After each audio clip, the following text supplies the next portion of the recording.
All right. Good morning, everybody. Welcome to the Rise and Grind Morning Show. I'm your host today, Will Rock. We'll be joined by our other host, Eric Rintamaki, here just momentarily. Just wanted to say a quick thank you to everybody joining us this morning.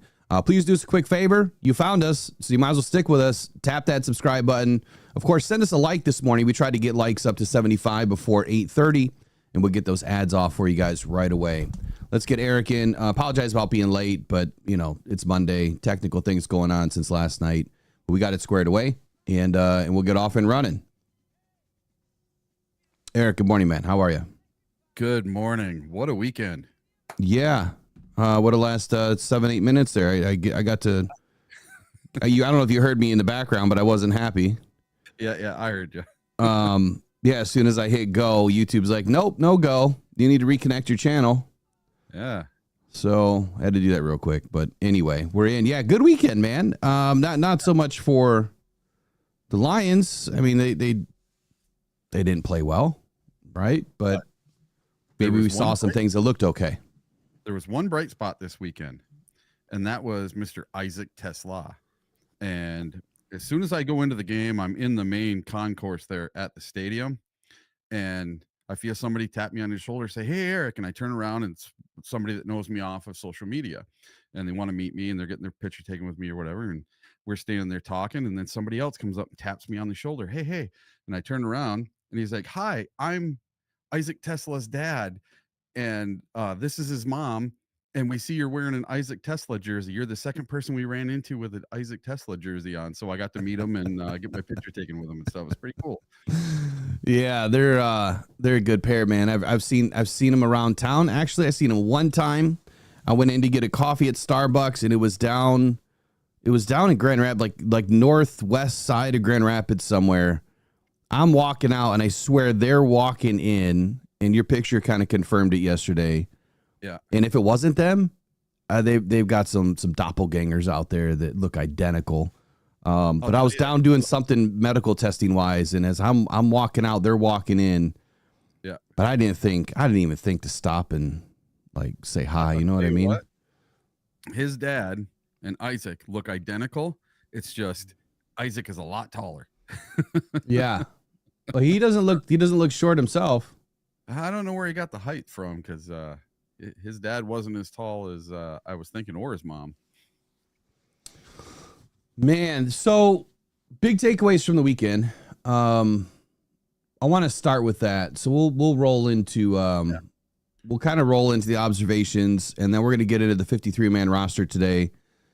And before I go any further, I guess while you're chatting about some things to kind of get us rolling, I've got to get my article dropped. As I noticed this morning, it did not drop. So I don't know what I'm doing wrong. Maybe my dates are all screwed up. Yep. But I put out my final 53.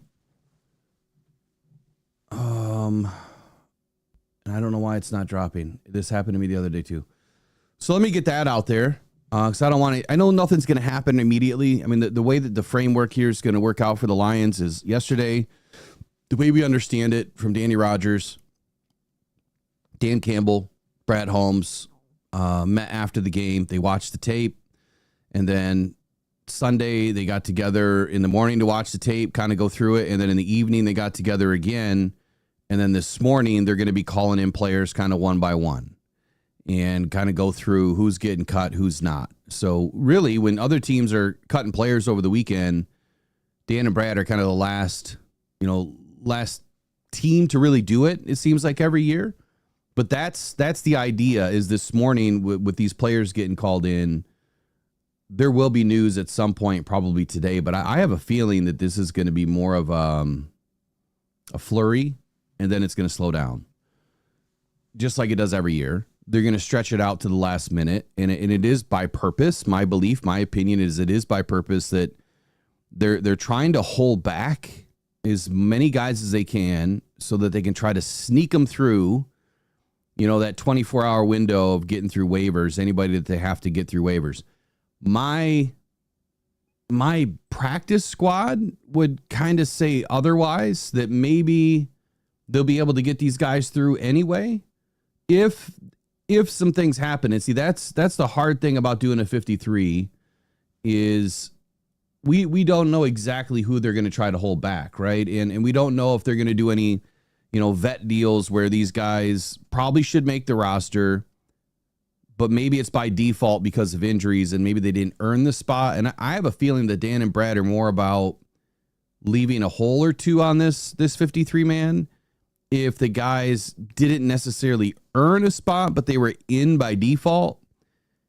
I think they'd rather transition those guys to the practice squad if they could, and then bring them up to the roster. And again, that's more about money than anything, I think. Or maybe it is about making the 53. Will the Lions have 53, by the end of tomorrow at 4 p.m.? Or will there be a hole on the roster? Or two, like we've seen in the last year or so, that the Lions have done that. I've flip-flopped both ways. And I guess I'll explain why when we get into it. But we'll go into observations of the game. But before we do that, would you like to walk us through the NFC North report? And then I'll get some things settled on my side. Oh, sure. Sorry, I throw a curveball at you. Yeah, I was going to talk about the top 5 and bottom 5 PFF players. Whatever you want to do, go for it. I'm going to do that instead. So I have that all lined up here. Well, I did. And do us a favor this morning. We would love to obviously know, what your 53 is. So when we start going through the 53-man predictions today, kind of stay in line with us and let's kind of drop them together in the chat, if you will. So we'll call out, what positional group we're going to work on. And then you can, roll your 53 in with us and see what you guys think. We'll leave the live replay up so we can go back and check it later. Right.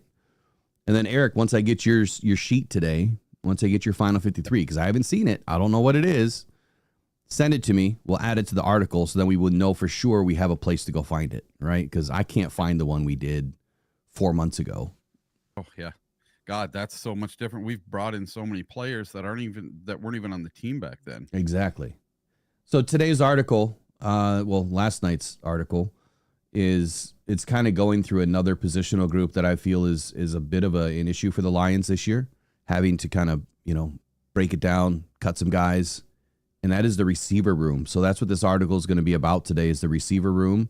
And then it's got my final 53 man in there. If you guys had an opportunity to watch the video that I did last night on Jackson Meeks, I think he's earned a spot, but we'll get into all that later. Eric, why don't you walk us through something right now? All right. So I'm going to talk about the game on Saturday, and I'm going to go through the top 5 and bottom 5 PFF performers from this weekend. I was there for the game, and there's only one player who played 100% of the snaps, and that was Giovanni Manu. Everyone else was much lower in the snap count, and I purposely was trying to watch Manu on every single play. And I rewatched the game on TV, and I didn't see any glaring big mistakes. But PFF, they don't agree with my evaluation of Giovanni Manu. So if you look at the 5 lowest graded offensive players with at least 10 snaps, coming in at the worst was tight end Zach Horton with a 38.8. Next up was offensive lineman Giovanni Manu with a 47. And then QB Hendon Hooker with a 47.9, Shane Zylstra with a 51.2, and a Dominic Lovett with 51.9. Now, I know PFF grades aren't the be-all, end-all. You got to use your eyeballs, not just what some computer tells you what their grades were for the day. Now, the 5 highest graded offensive players this weekend. Number 1, Isaac Tesla with a 90.4. The kid was amazing. That catch that he had up over the middle for that touchdown was just a thing of beauty. It was right in front of me, did the worm right in front of us. And right before the play, we're like, man, we should get our phones out. But we're like, oh, they're too far away. They're not going to score a touchdown on this play. And they scored the long 30-something yard touchdown. So, of course, we didn't have our phones out, didn't get to film it. And then next up, we had Offensive lineman Zach Johnson with a 74.3, Ronnie Bell with a 70.5, and Gunnar Britton with a 66.6. That was your top and bottom offensive players from the game. Now, on defense, the 5 lowest graded on defense. Cornerback Nick Whiteside with a 27.5. Pat O'Connor with a 41.3. Alan George with a 42. And Rock Sin with 42.9, followed up by cornerback DJ Miller with a 46.5. Now, I did notice DJ Miller got a flag for pass interference, and he had a couple of plays where he just was not in the proper position. On defense, the best on defense, number 1, a guy I think I'm keeping on my 53, edge Nate Lynn with a 90.5. And he was the best of anyone, offense or defense, on PFS grading. Next up, Grant Stewart, 85.3. What a heck of a run back on that initial opening kickoff. Got us almost out to midfield. And then defensive lineman Miles Adams with a 79.2.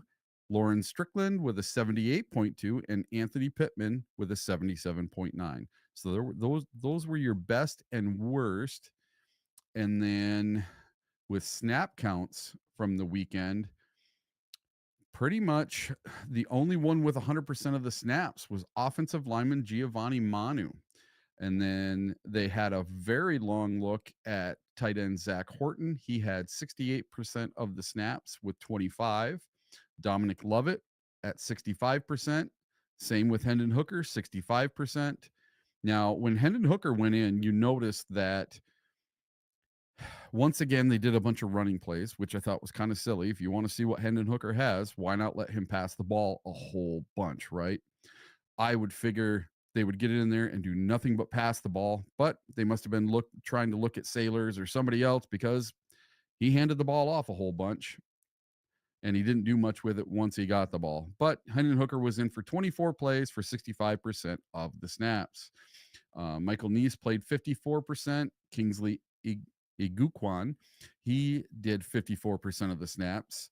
Natane Moody, 54%. Dan Skipper, 54%. So that tells you that Hendon Hooker had those guys for pretty much the whole time he was out there. That was his offensive line, was Dan Skipper, Giovanni Manu, Michael Neese, Kingsley, and Natane Moody. That was basically his offensive line. And they blocked just fine for Kyle Allen. And I think they were blocking just fine for Hendon Hooker. Hendon Hooker was just being indecisive, holding the ball too long, and not finding his open receivers. Let's see who else. The wide receivers, Ronnie Bell had the most. Nope, Dominic Lovett had the most at 65%. And then Tom Kennedy was behind him with 46%. Same with Jacob Sailors and a bunch of other people. Isaac Tesla was only in for 13 snaps with 35%. Same with Kyle Allen. So those guys got their work done in 13 snaps, just 2 series, the 2 opening series for the offense. So that was pretty darn good. On defense, Trevor Nowaski played the most of anyone on defense. He played 71% of the snaps with 54 snaps. The Nick Whiteside was just behind him with 67% at 51 snaps. Keith Cooper got a really long look. He got 48 snaps and 63%. And I heard his name over the PA a couple times. Some nice loud cheers at the stadium. Was anyone else at the game this weekend? That game was actually pretty fun. I didn't get to hear what the actual attendance was. If anyone knows the attendance, please put it in the chat for me. I'd love to know what they had for actual attendance at the game this weekend, because it seemed pretty darn full. It looked a lot more full than it did for the game against the Dolphins the week before.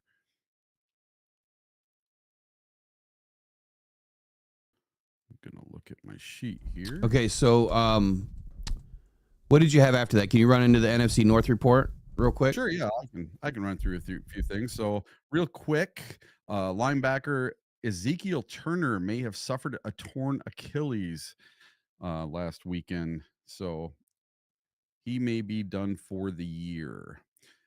So, linebacker Ezekiel Turner suffered what head coach Dan Campbell believed to be a significant injury during the team's final preseason game on Saturday, per Dave Burkett of the Free Press. Turner himself said he may have suffered a torn Achilles. Turner, 29, has carved out a niche as a respected special teams contributor. And he did play on the Lions last year during our playoff run and did not have the greatest of times in the playoffs. All right, so let's start off with the NFC North report. I'm going to start off with the number one thing, the Vikings.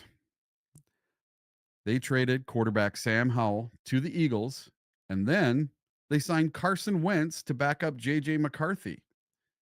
Did they do this just to make a bunch of Detroit Lions fans mad? Because there was a lot of Lions fans that wanted Mr. Sam Wentz or Carson Wentz. So I heard all about it all weekend that Carson Wentz was a free agent and we should have went and picked him up. What do you guys think? Should the Lions have went after Carson Wentz, or are we going to stick with just Kyle Allen? We'll see here in a little bit. But the two most active teams in the NFL on the trade market during this preseason have been the Minnesota Vikings and the Philadelphia Eagles. And now the two have made a deal with each other. On Sunday morning, the Vikings sent quarterback Sam Howell to the Eagles for a 5th round pick in the 2026 draft and a 7th rounder in 2027. So they got back a 5th and a 7th for Sam Howell from the Philadelphia Eagles. That's pretty darn good, if you ask me, for a guy that they were going to cut anyway. The Vikings have continued to accumulate draft capital in recent weeks. They also traded defensive tackle Harrison Phillips to the New York Jets, swapping the veteran and 7th rounder for a pair of 6th rounders in the process.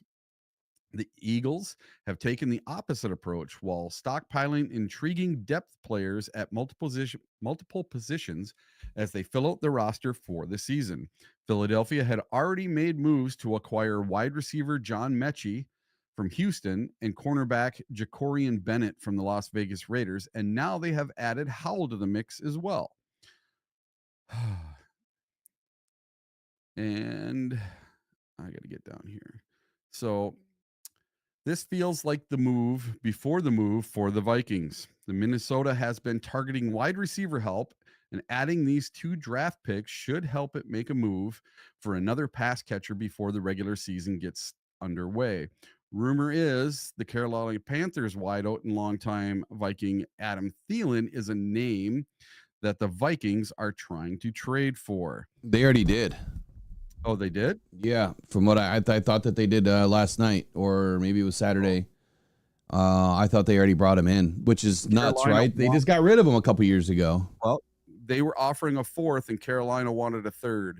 And yeah, right. For Adam Thielen? Yeah. That's craziness. Yeah. So far, that I don't think it's happened yet. No, I think he did. Hold on here. I read something that he said he was, but maybe it's not right. Yeah, and then they signed. No. Yeah. So it hasn't happened yet, has it? No, he's not in. There's no transaction for him on the back end here in the NFL portal. Okay. All right. And then talking of trades, let's get to the other trade of the day. So the Packers acquire 3-time Super Bowl champion lineman from the Eagles. Let's see what that's all about. In an effort to bolster the back end of their offensive line, the Green Bay Packers are acquiring offensive tackle Darian Kinnard from the Philadelphia Eagles. According to ESPN, the Packers are sending the defending champions a 2027 6th round selection in exchange for Kinnard. So not a 2026, but a 2027 6th round pick. Luke Butkus, the Packers offensive line coach, said this past week that the team's depth wasn't where they wanted it to be. This certainly reflects those feelings as the Packers bring aboard a young, inexperienced player.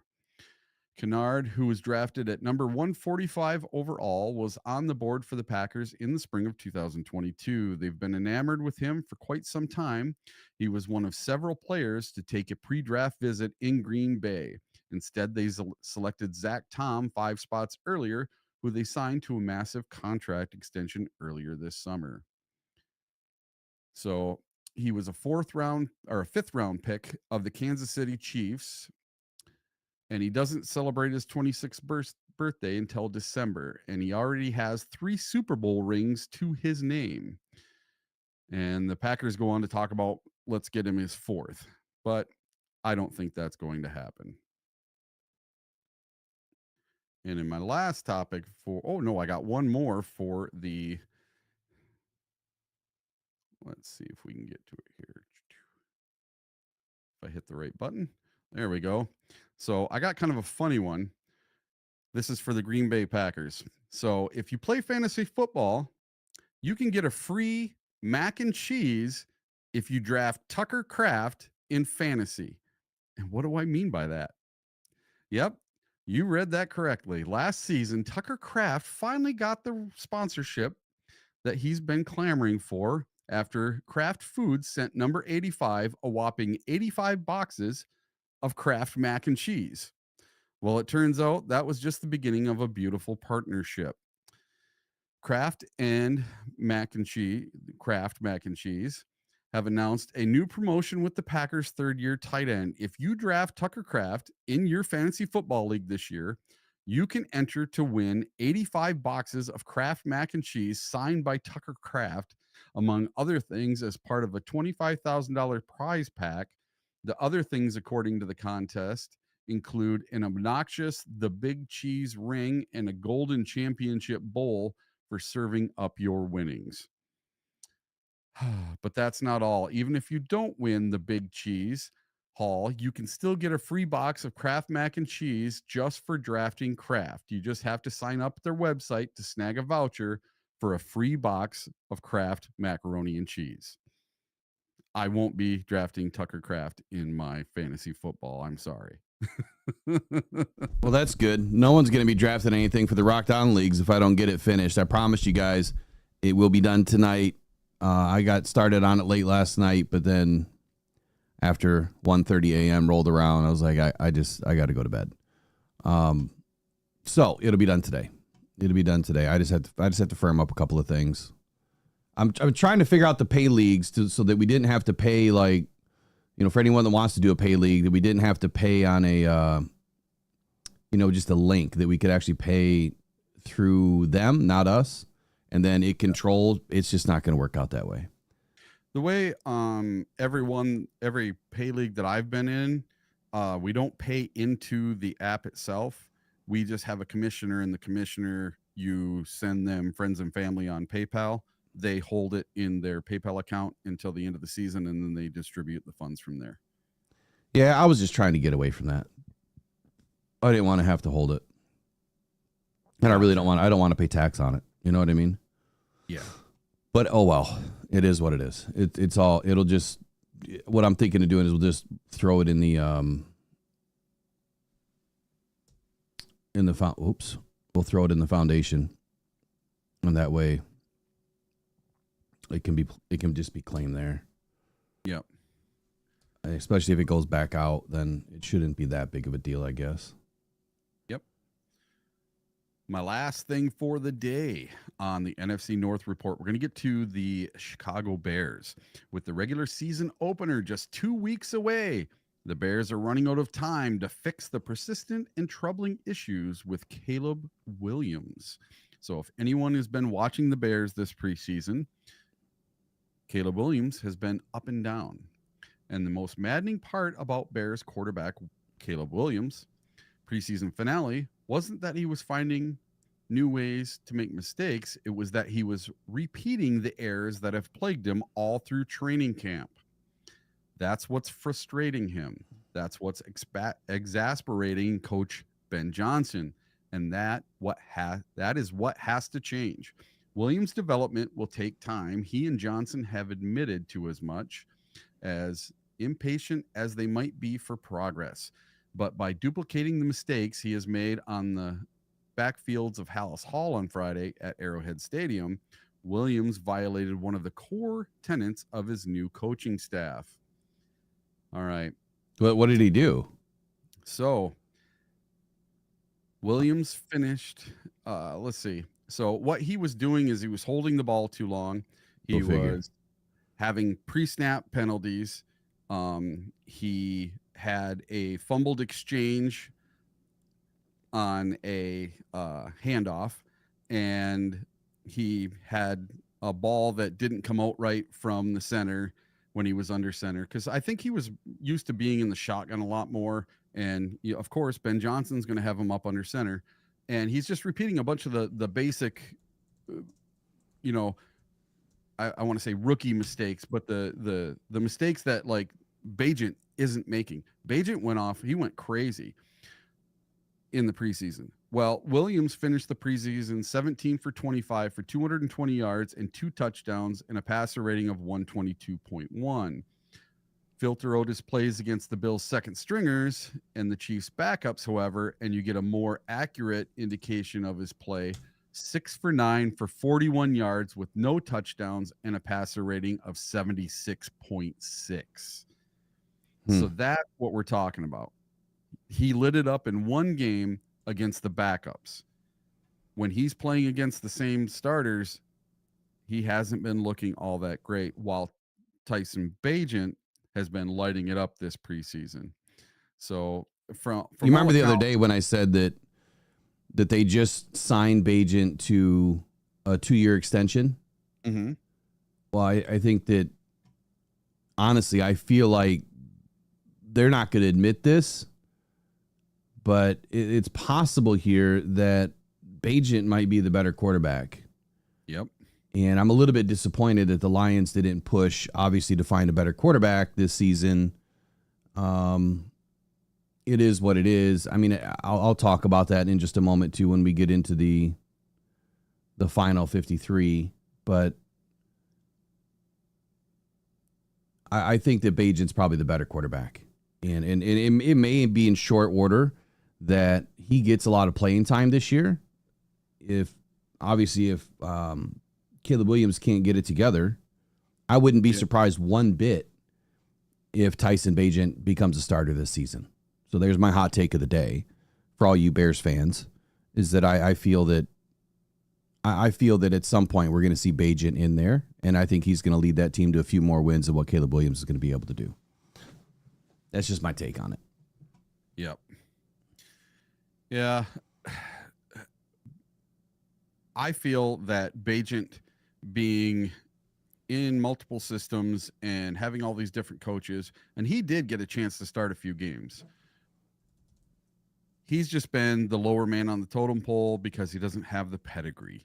And I think in this camp, he has shown that he is the much better quarterback so far, but he doesn't have the pedigree that Caleb Williams does. Caleb Williams was the first round #1 overall pick. Bagent was definitely not that. And I think they just don't want to. I don't even know where Bagent was selected in the draft, or even if he was. I don't remember. I don't have a clue. Yeah, I don't even think he was drafted. But they're going to have to start with Caleb Williams. It would be a mutiny if they didn't, I think, in Chicagoland. Oh, of course they're going to start him. I don't think that there's any surprise there. I just feel like what Ben Johnson is found out is, sometimes the pastures aren't always greener on the other side. They may look green, right, from afar, but the minute you step over that railing and you start walking through that pasture and you look down, you got weeds everywhere, right? That's Caleb Williams right now. He looks good on paper. He's got the prototypical size. He's got a good arm. He's got good legs. But internally, the dude's a mess. He's an emotional mess. And I honestly, answer this. I don't know one quarterback right now in the NFL that has such a loose cannon of a brain that Caleb Williams has right now. He is so emotional on the field, not in a good way, right? It's good to be emotional when you make a good play. It's good to be emotional when, you're trying to get other guys to get fired up. it's bad for a quarterback to be emotional at themselves, at their, at their teammates when there's consistent mistakes. That's when you have to tuck your head down, shut the F up, right? Listen to your coaches and just go to work. But he doesn't do that. He makes the problem bigger because he throws these little temper tantrums like a 2-year-old. Yep. So Tyson has been nothing but cool, calm, and collected every time I've seen him in a game. It's been nothing but, just good quarterback play, solid work. He gets the job done and he gets out. It's that easy for him. So since they signed him, Bajent, to this big contract to be the backup, how long of a leash do you think Ben Johnson gives Caleb Williams? Is it 2 weeks, 3 weeks, 4 weeks? If he is not performing well and the team starts out 0-2, 0-3, 0-4, when is he going to make a switch for a little while? How long of a leash do you think he gives him if he knows he's got this guy that's the backup that can handle it? Honestly, no less than 4 games. But I wouldn't be surprised I would not be surprised if Ben Johnson shortens up that leash and does not pull Caleb out of a game and throw Bajent in just to kind of send a message at first. Hey, this isn't going to work. And get him out, make him feel a certain way. And then the next game he gets another opportunity. If he blows it again, he'd probably be done. Yeah. Do the Bears honestly feel like they're going to win this season? Do they feel like they're competitors? I don't know. I would say that every coach obviously thinks that they're going to win the Super Bowl every year. That's what every team thinks every single year. That's the message every single year. Not one coach or GM comes into the locker room on day one and says, hey, welcome to the Chicago Bears. We're going to have a great season, boys. And we plan to finish 5-12 this year. We're not going to make the playoffs. It is what it is. We'll see it on the field. Let's go. That's not, you know what I mean? They don't do that. They come in and like, man, we're going to win. This is our formula. This is what we're going to do. We're going to get down to business. This is how we get there, right? We got to tread longer than, the next guy. We got to take him out into deep water, right? We got to bite off some kneecaps and, that you got to do the Dan Campbell way. Dan Campbell, like he beats him down, picks him up, beats him down, picks him up, beats him down until at some point there's no need to beat him down anymore because now they're doing everything that they need to do. And just like Dan said at the very outset of this season, this is their team. At some point, I don't have to do anything, right? I'm going to get them going. And then at some point, the team just kind of takes over the team. And that's when you know you have a good group of guys, a good group of leaders that can handle it, right? That know what they're doing. I don't think Ben has that. And the biggest reason why is because they've purchased this team. They didn't cultivate the team. They didn't build it from square one. They got in all these free agents in massive amounts, and they haven't lived through the draft. So now I think for Ben Johnson to do that, if that's what he really thinks he's going to be able to do with this team, you're looking at a 4 to 5 year rebuild in Chicago. So to follow up on your question, how long does Caleb Williams have? How long does Ben Johnson have realistically in Chicago? I think Ben's got a super long leash. I think they could go 0-17 and Ben will still be there the following year. Oh, if they were to have that kind of a season this year, yeah, he'll be back. If that were to happen next year, I don't think he's going to be back. No. I would say he gets one bad year, and that's this year. Next year, he needs to be competing. And by year 3, if they're not winning the division, that's okay. As long as they're in the playoffs, they're not going to win the division. The Lions will still be winning, right? But I think that's the trajectory. I think he'll get a couple years to build the team, but it won't go longer than 4. If they're still not winning which again, I don't expect him to be after 4 seasons, then he's gone. I mean, it might even only be 3 seasons.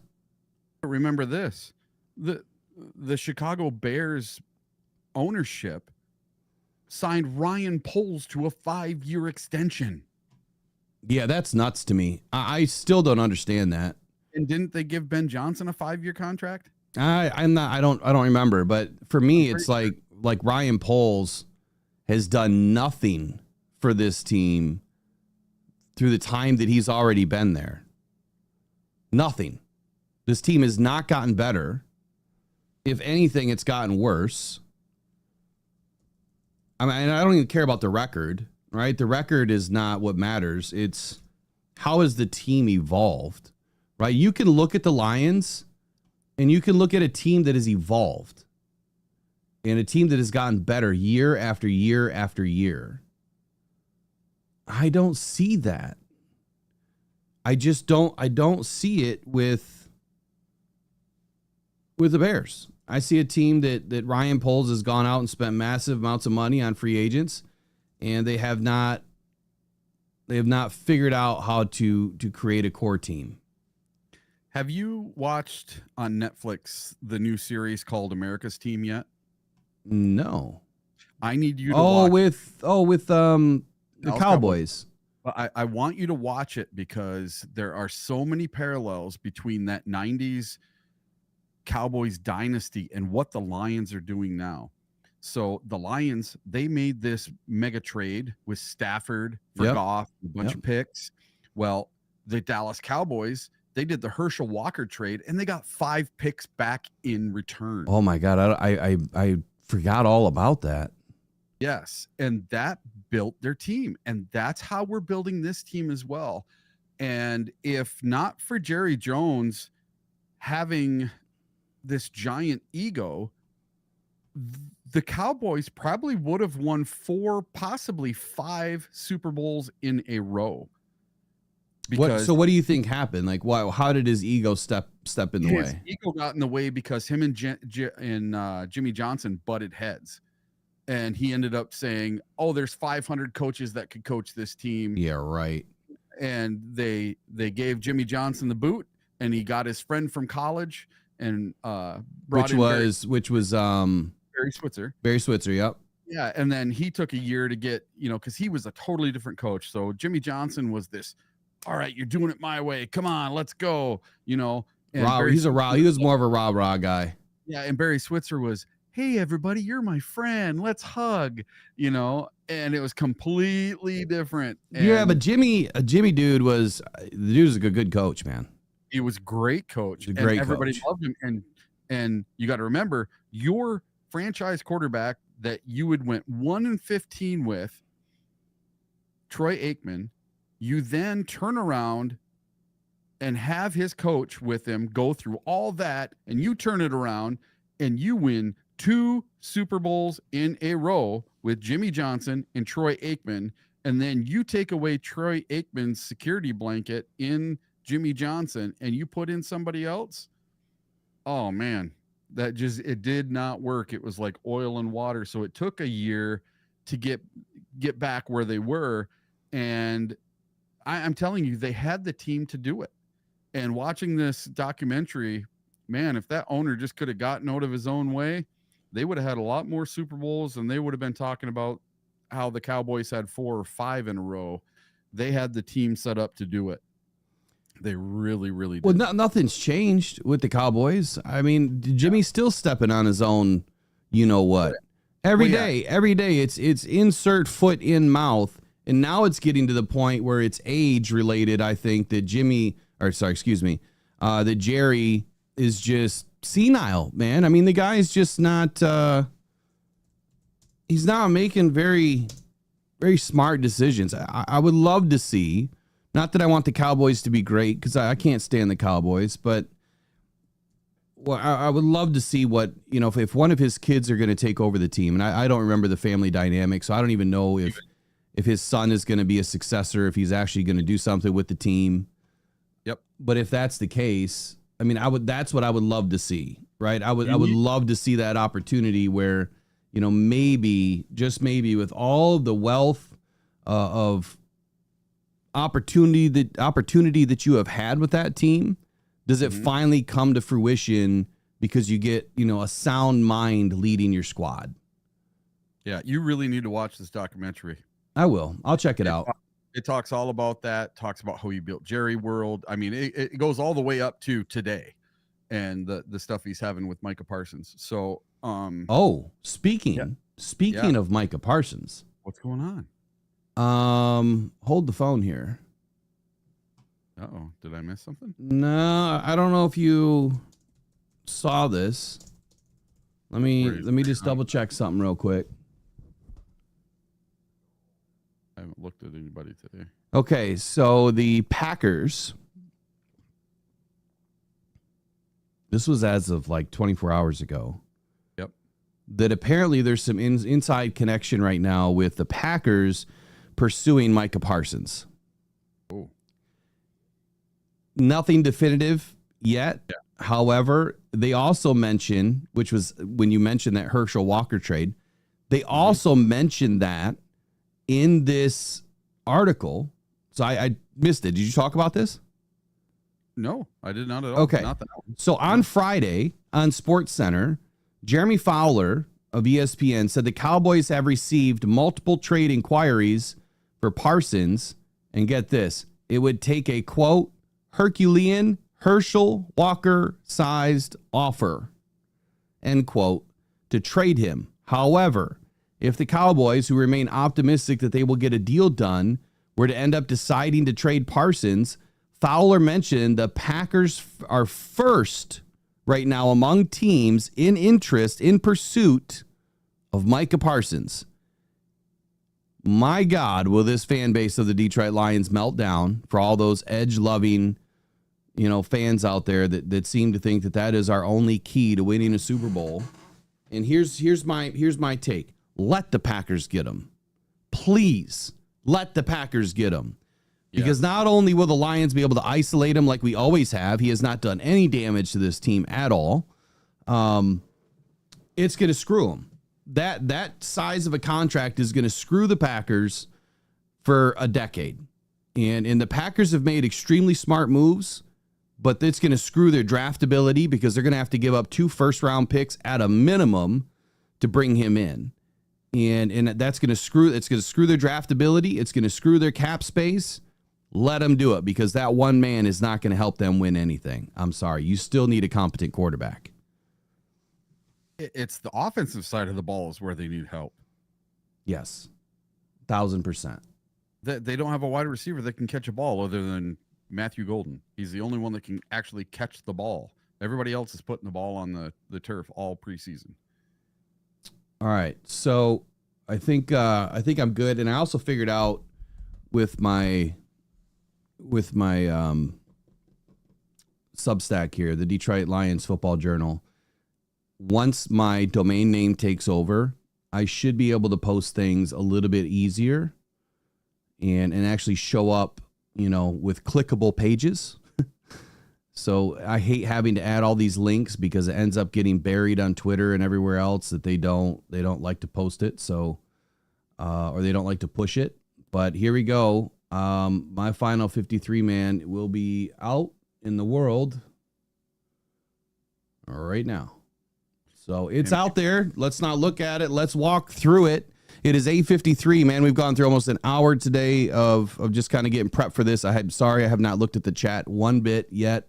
But I will dump into it or get into it right now. And I'd like to welcome everybody back in to the Rise of Grind morning show. There's about 160 people watching this morning and listening this morning. I appreciate y'all. Do me a huge favor. The channel needs you, right? We need you. We want you to be part of one of the best communities out there for Lions fans. You're in it right now. We've got an amazing chat behind the scenes in Voxer. If you join even the lowest tier as a member of this channel, not only does it benefit a cancer foundation, but it also gets you the Voxer chat app, which you can then link up with a bunch of different fans on game day that are just going at it, having fun all throughout the week, all hours of the day. They're pretty respectful to kind of cut it off around 10 p.m. So you don't get, a rash of text at 3 a.m. They won't do that. But you get to hang out and talk with people, talk football all day, every day. And it's a good place to be, man. Sharing up-to-date news and having fun. So it's a great place to be. We would love to have you along for the season. So do us a quick favor, like and subscribe this morning. If you would like to consider becoming a member, that would be great.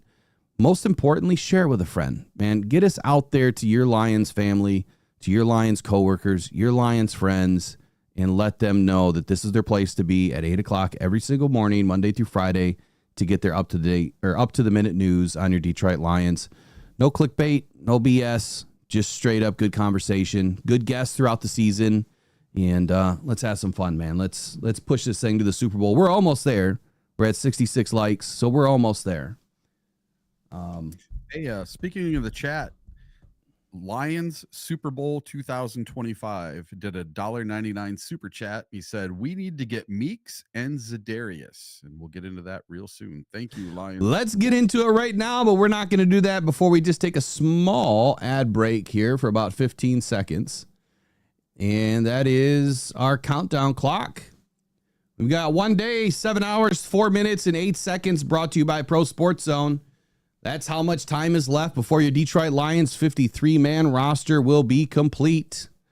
And welcome in Pro Sports Zone all season long, sponsoring the countdown clock. If you have not been into Pro Sports Zone yet in Livonia, you can get out there from 11 to 6 Monday through Friday. I'm sorry, 11 to 8 Monday through Saturday, 12 to 6 on Sundays at 37700 6 Mile Road in Laurel Park Place Mall in Livonia. 10 to 8 Monday through Saturday, 12 to 6 on Sundays. Let me know in the chat if you guys could hear me. So I just noticed that. Oh, hey, I'm back.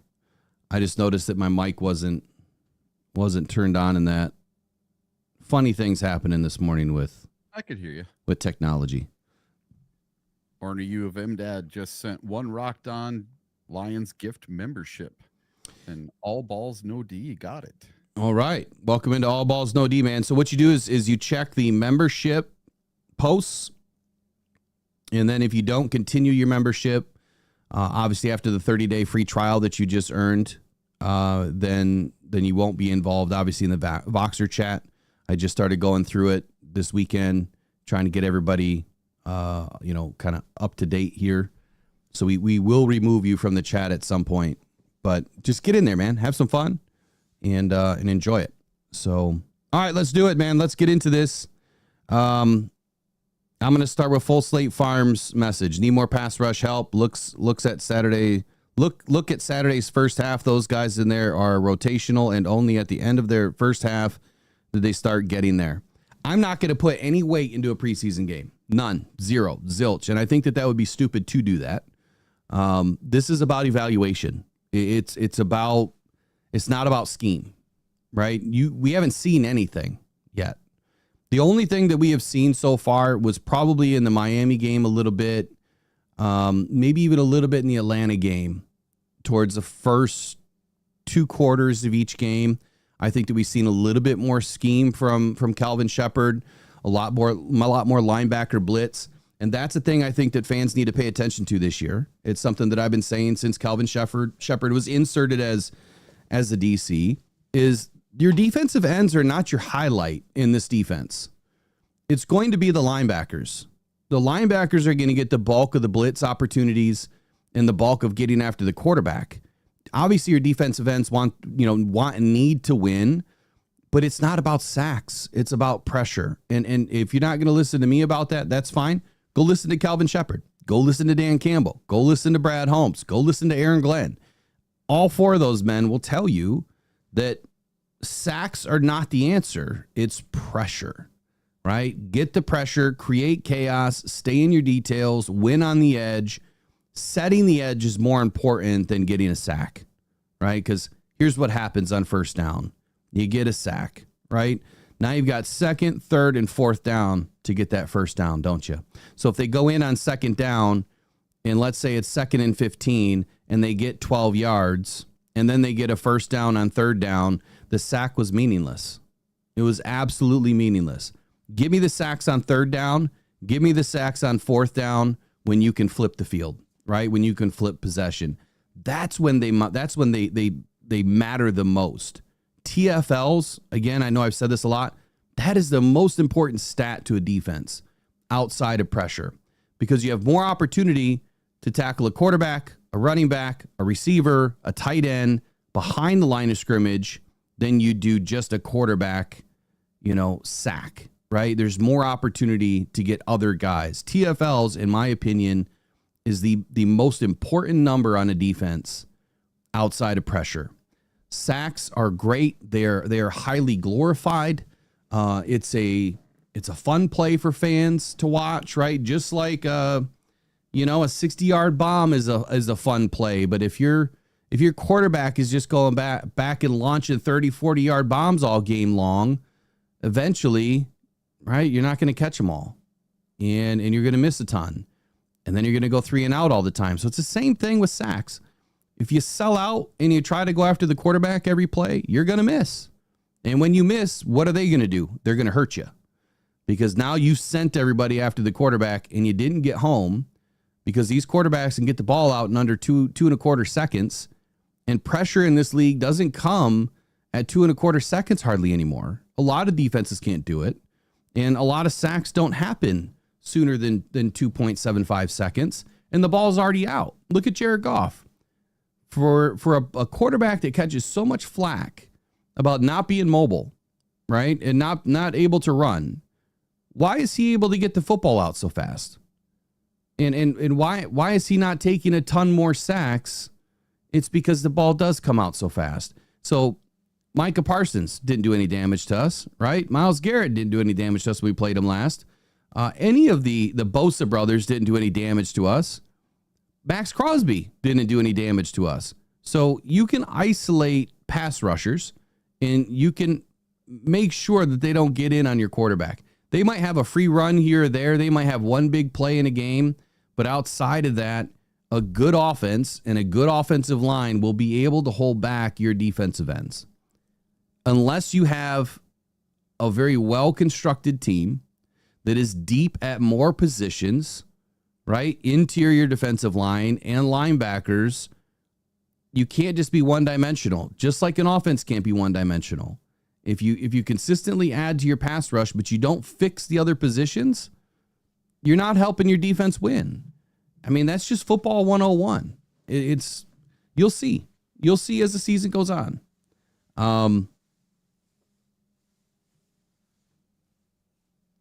What's his next statement here?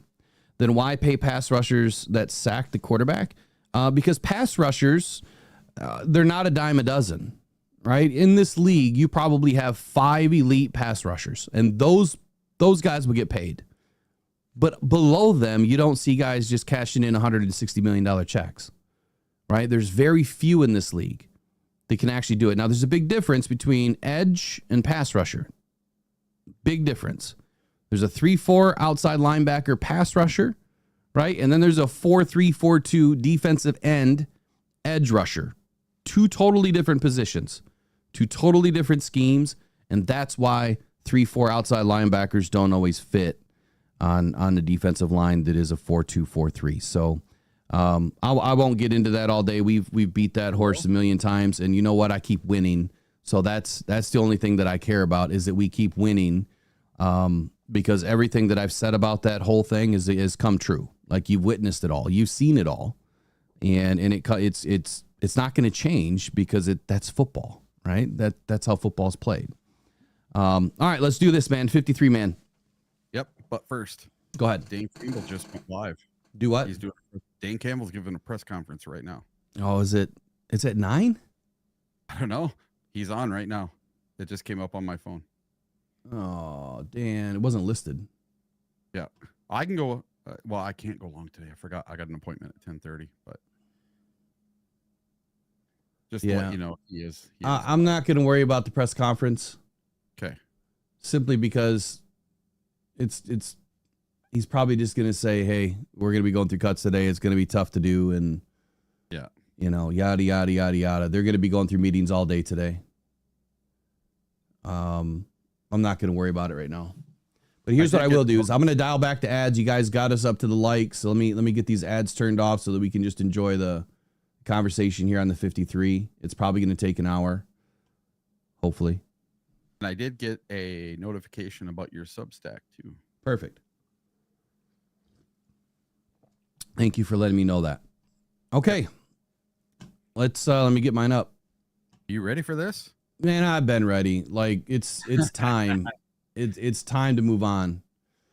You put in so much work putting yours together, and I slapped mine together real fast last night. Well, I mean, I guess it depends if you read other people's things or if you don't. I don't. Yeah. I don't look at anybody else's stuff. Now that my final is out there, I'll start to look at, what other people are doing just so I can compare. Last year, I think I hit 48 out of 53. And I think I got 14 out of 16 practice squad correct. This year, I feel less confident because there's so many good football players that are going to get cut that it's hard to understand where exactly this team is going to make concessions and where Dan and Brad are going to be able to work on some relationship things with guys that are going to shake that hand and say, put me on the practice squad. I'm not going anywhere. Those are the conversations that are meaningful. So we'll talk about that and kind of what my idea is and where this 53 man could be like a March Madness bracket and just get blown up immediately because they've got some, handshake deals with guys and that totally could change how they do things. So let's start with the easy ones, man. Or maybe it's not an easy one. Let's start with the quarterback room. Yep. Jared Goff's number one. That's no surprise. I hate to say, for Hendon Hooker's sake, I just don't think it's clicking this year. And I've seen him play better. I know that Dan and Brad have seen him play better. In practice, I've seen him play better. It's not clicking. And you brought up something earlier about play calling. And to me, play calling it's important. If you're not going to put your quarterback in a good position to win and orchestrate, an offensive possession in a way that highlights what the quarterback can do, then it's kind of hard to evaluate. And so to your point earlier, you said that they did a bunch of run plays with Hendon Hooker. That's what I'm saying. Like, if you're going to put Hendon in just to hand the ball off, that's not going to help you understand, what he can do on the football field. I need to see that guy under pressure. I need to see him in a 3-step drop, a 5-step drop, a 7-step drop. I need to see him out of the gun. I need to see him roll left. I need to see him roll right. If I were the OC, which these guys are way smarter than me, that's exactly what I would have done. I don't care if we get a touchdown in preseason. I don't care if we lose in preseason. I just want to be able to evaluate my guys and see, are they getting better or can they just not do it, right? Has the offense gotten too complicated for Hendon Hooker now that he's going through, and I don't know if anyone's mentioned this, he's going through his second offensive coordinator, being young in the league, whereas Kyle Allen has been around for a minute. Hendon's having to relearn everything, right? To a degree, it's the same offense, but the verbiage is different. And so when the verbiage is different and he has to relearn it all, it's like starting over. And if he didn't fully grasp it from the beginning, now you're starting to see, why he's struggling. It could be just simply because of the verbiage. May not be the scheme. It could be the verbiage. For that reason, I would lean on them trying to keep Hendon Hooker in at number 2 if, and this is where this whole veteran thing comes in, will Kyle Allen be okay with going to the 53, shaking a hand and saying, hey, I'll be here, but I know you don't want to lose Hendon Hooker. That's the tough spot that I'm in with this. Kyle Allen has earned the number 2 spot. He has earned a spot on this roster. Hendon has not. And that's a tough call for a Lions team that, and the coaching staff that always says what? They're going to put the best 69 together. The guys that have earned a spot are going to win that spot. It doesn't matter where you were drafted. Well, that's all great coach speak, right? Now, let's see you do that. Can you put Hendon Hooker on the practice squad and cut him on Tuesday? And that's where I'm going. Hendon Hooker is going to be put on the practice squad. Kyle Allen is in at your number 2. I think he's earned it. And I hate to say this, Hendon is the guy I wanted. You know that, Eric. I mean, I before the draft, this is a guy selected in the 3rd round to the Detroit Lions. And it almost happened perfectly. But he didn't put it together this year. Yep. So I'm just slightly different. I'm in on Jared Goff and Kyle Allen being the backup for now. But I've been watching Hard Knocks on HBO. And it's with the Buffalo Bills this year. And if you remember a couple of weeks ago, we went through this. Who could the Lions pick up from here or there for a backup quarterback? Well, I think I might have found one. The Buffalo Bills backups are Mitch Trubisky and Mike White. And they both look pretty darn good. They're both mobile. And they're both basically pocket quarterbacks, but they can move when they need to. And I think either one of them would fit very well in this system. And we're going to have to wait and see what happens with the Buffalo Bills and who they cut this weekend. But that might be a solution. For now, I'm going to have it Jared Goff with Kyle Allen as the backup. And I'm going to have the hooker going to a new change of scenery, going to a new corner. The hooker, huh? Yeah, so is getting hooked. Is getting hooked. Is not going to be back on the practice squad. Hooker, like Dan Campbell said the other day, might benefit from a change of scenery. So, welcome to the Dallas Cowboys.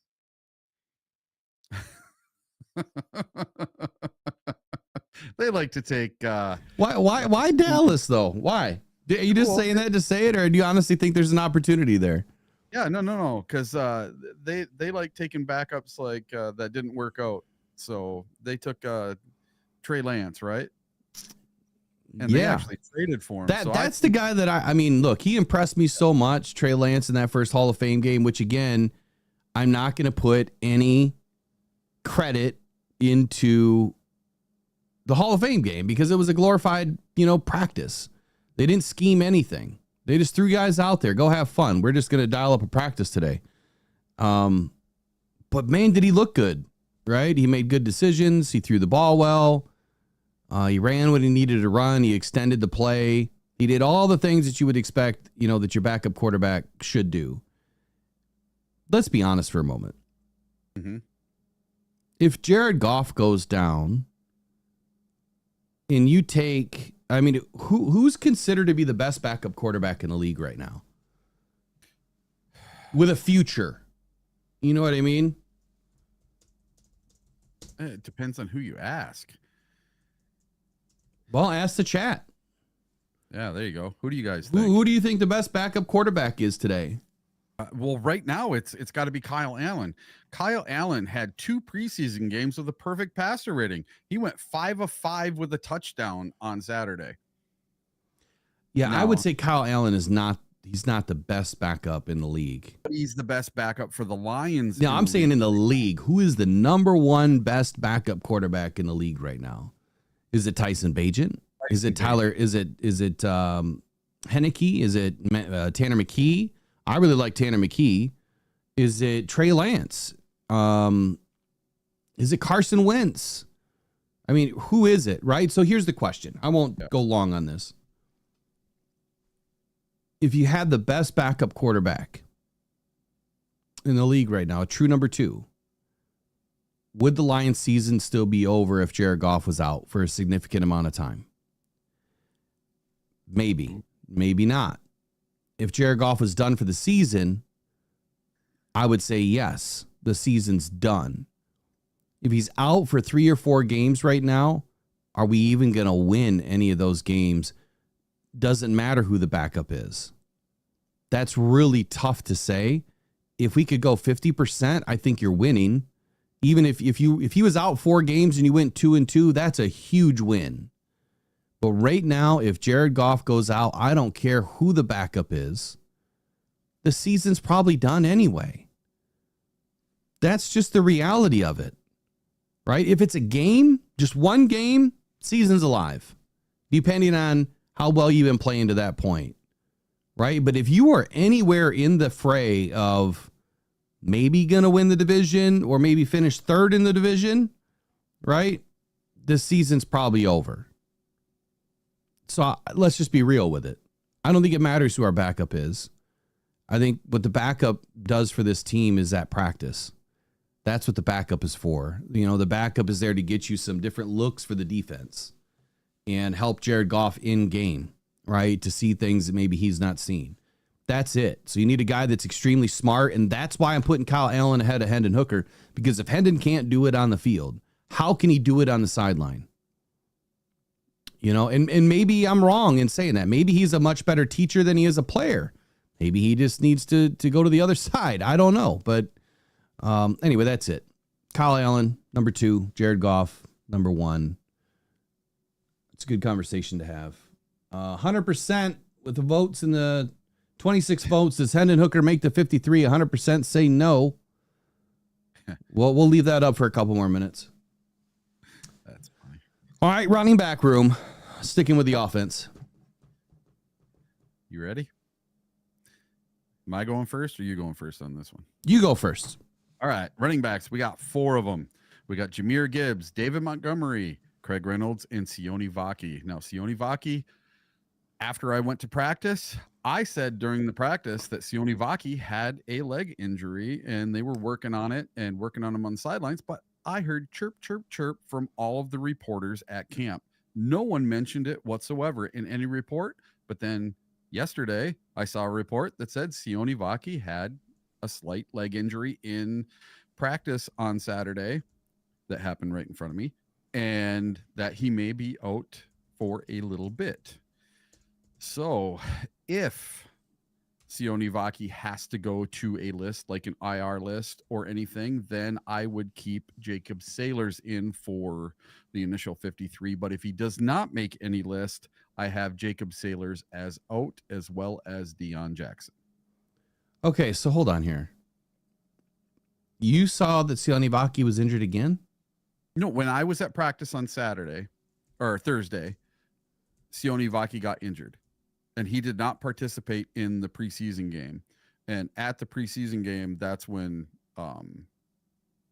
Dan said that there was an injury to Sione Vaki.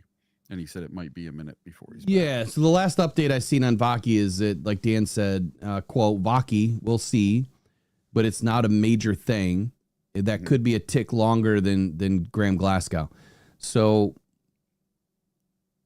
I'm going to say definitively Sione Vaki's on the roster. They don't have enough space with IR. You don't want,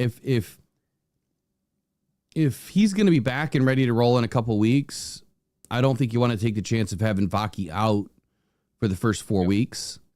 So Vaki's in for me. So who was you had 4, right? You had Jahmyr, Monty, Craig Reynolds, and Sione Vaki. And I said, if he ends up being on a list, then I would have Jacob Sailors. Otherwise, Jacob Sailors is going to be out, as well as Deion Jackson. And I think if Jacob Sailors hits the free agent pool, I don't think he makes it back to the Lions for their practice squad. Really? You think that Sailors impressed that much? I do. He was very good in the preseason. And he was in the UFL. He was the leading rusher in the UFL. And some team is going to want him. Okay, so here's your next poll question. Actually, I'm just going to do a Q&A. Nope, hold on. We'll do a poll. Does Craig Reynolds make the 53-man? And here's why I'm saying that. So yes or no, does Craig Reynolds make the 53-man? Your poll is up. Jacob Sailors did impress this year. I think that he had a little bit more pop behind his pads than anticipated. He's obviously young. He's got a long way to go, but I think the kid runs well. I think he runs forward. He's a downhill kind of guy. He's not afraid to thump it and mix it up. However, he's a practice squad guy immediately. I think that they're going to try to keep him. I don't think he's going to sniff the roster, but I've only got 3 running backs this year. The Lions have largely always kept 4. This is where things get dicey for me because I think that Craig Reynolds is probably on everybody's 53-man roster right now. Mm-hmm. And he normally would be on mine. The reason why I don't have him on mine is because Craig Reynolds is a vet. And so with Craig Reynolds being a vet, you can have the handshake deal. Put me on the practice squad, I'll stick around. Craig Reynolds has 4 years of service in the NFL, which you can then protect him on the practice squad once he's there. Not that you would really need to, but you put him on the vet squad, right? You put him on the vet squad, and he opens up a roster spot. Is Craig Reynolds even going to sniff the field this year? Probably on special teams, right? And then in limited situations, if we have some sort of an injury to the running back room. I'm not going to put that on somebody's name. I'll just say running back room. But I think that Sione Vaki is the future of that position, and here's why. Sione Vaki's a gunner on special teams. Made a great play, popped a fumble. He's returning kicks. I expect him to have opportunity back there returning kicks. The fact that he's multiple, right? He's position flexible, catches the ball well, runs the ball well. The guy averages like 6 yards a run.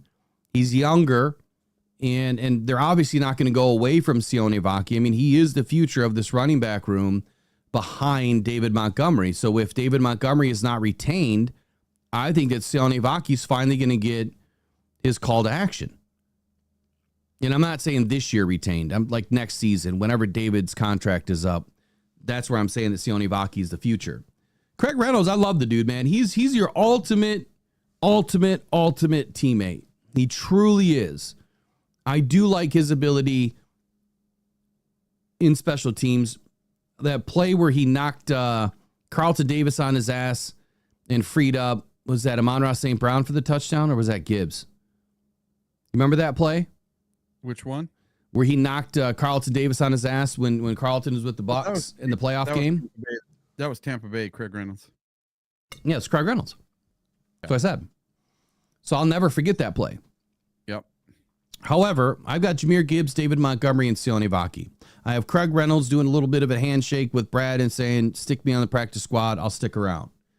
And for that reason, that's why I'm going to 3, because now you can open up another offensive line spot where I think the Lions are a little bit shaky, and the defensive line where you have this up-and-comer, like Keith Cooper, or maybe you're trying to keep an extra edge, or you're trying to keep an extra defensive lineman because of the fact that you've got some injuries. You got some guys that still are coming back. Josh Paschal is delayed. So I think that they're probably going to try to keep an extra guy, right? And for that reason, I'm going to 3 running backs to start the season. Does not mean that Craig isn't going to be on this team. It just means he's not going to be on the 53 to start the season. That's all. Agree or disagree now that I've explained it that way? With the positional flex, with what Sione Vaki does, and the fact that Craig is a vet, I think that maybe he'd be open to doing something like that. What do you think? Once in my life, I'm going to disagree with Will. So, dude, you can disagree with me all the time. I think that Craig Reynolds is a glue guy. He's a cheerleader. He's a coach on the sidelines. He's everything to that running back room. Absolutely. And, I just think for him, that would be kind of a slap in the face to go back down to the practice squad again. Because if you remember before, he was on our practice squad for a little bit. I think back in 21 or 22, he hit the practice squad for a minute and then had to be brought back up, if I remember correctly. For him, I think he's been just such a good story. And even when they focused on him through Hard Knocks and stuff, and talking about his dad and going to, what did he go to? CUTDOWN State or something. Yeah, CUTDOWN, yeah. CUTDOWN. And just the whole journey that he's been on, and for him to be one of the pillars in that room. Now, I know his time is coming to an end soon enough, but he has looked amazing this year. He looks great in practice. He's always in. He's seldom injured. I just don't think there's any way you can let him go to the practice squad. I'm keeping him in. He's in my I'm going with 4. Okay. So 89% or 38 votes. They disagree. They think that Craig Reynolds is going to be on the roster. All right, we gotta move along here. It's 9:25. So that's it for me. A couple things in the chat real quick. Yes, being on the practice squad does accrue time in the NFL. So yes, it does matter when you're on the practice squad. You still get time as long as you are on the team. I think you're good, right? You get to earn your time. You don't have to be in the game. You don't have to play snaps in the game. You just have to be on the roster the last 6 weeks of the year and stay there to accrue a season. The way I understand it. So, and I would disagree with Full Slate. I think that what Campbell said the other day is that you have to see, this is the thing. So like Full Slate says, from what Campbell said, preseason games versus practice, guys like Keith Cooper will be cut and brought back on the practice squad. The question is, and this is the biggest question that they have to answer, and it's exactly what Dan said the other day, can you sneak them through waivers? So a guy like Keith Cooper that's absolutely popped, right? All eyes are on this guy, a UDFA that's making headway in the NFL. Are you going to be able to sneak him through? So that's the challenge, and that's why my 53-man roster is different than most people's, as I'm trying to evaluate and consider those facts, right? Can you even get this guy through waivers, or do you have to have them on the roster, and then maybe you try to sneak them down later? We tried to do that with Trevor Nowaski. How'd that work? Right? He got snaked. He got taken away from us. All right, next up, wide receiver room. How many do you have? I have 5. Oh, boy. Oh, boy. All right, run through it. All right. So in Amon-Ra St. Brown, Jameson Williams, Isaac Tesla, Khalif Raymond, and Jackson Meeks. But I'm missing somebody. Mr. Tim Patrick. I don't have him on my 5 wide receivers. Why don't I have him on my 5 wide receivers? Because I think we are going to trade Tim Patrick today.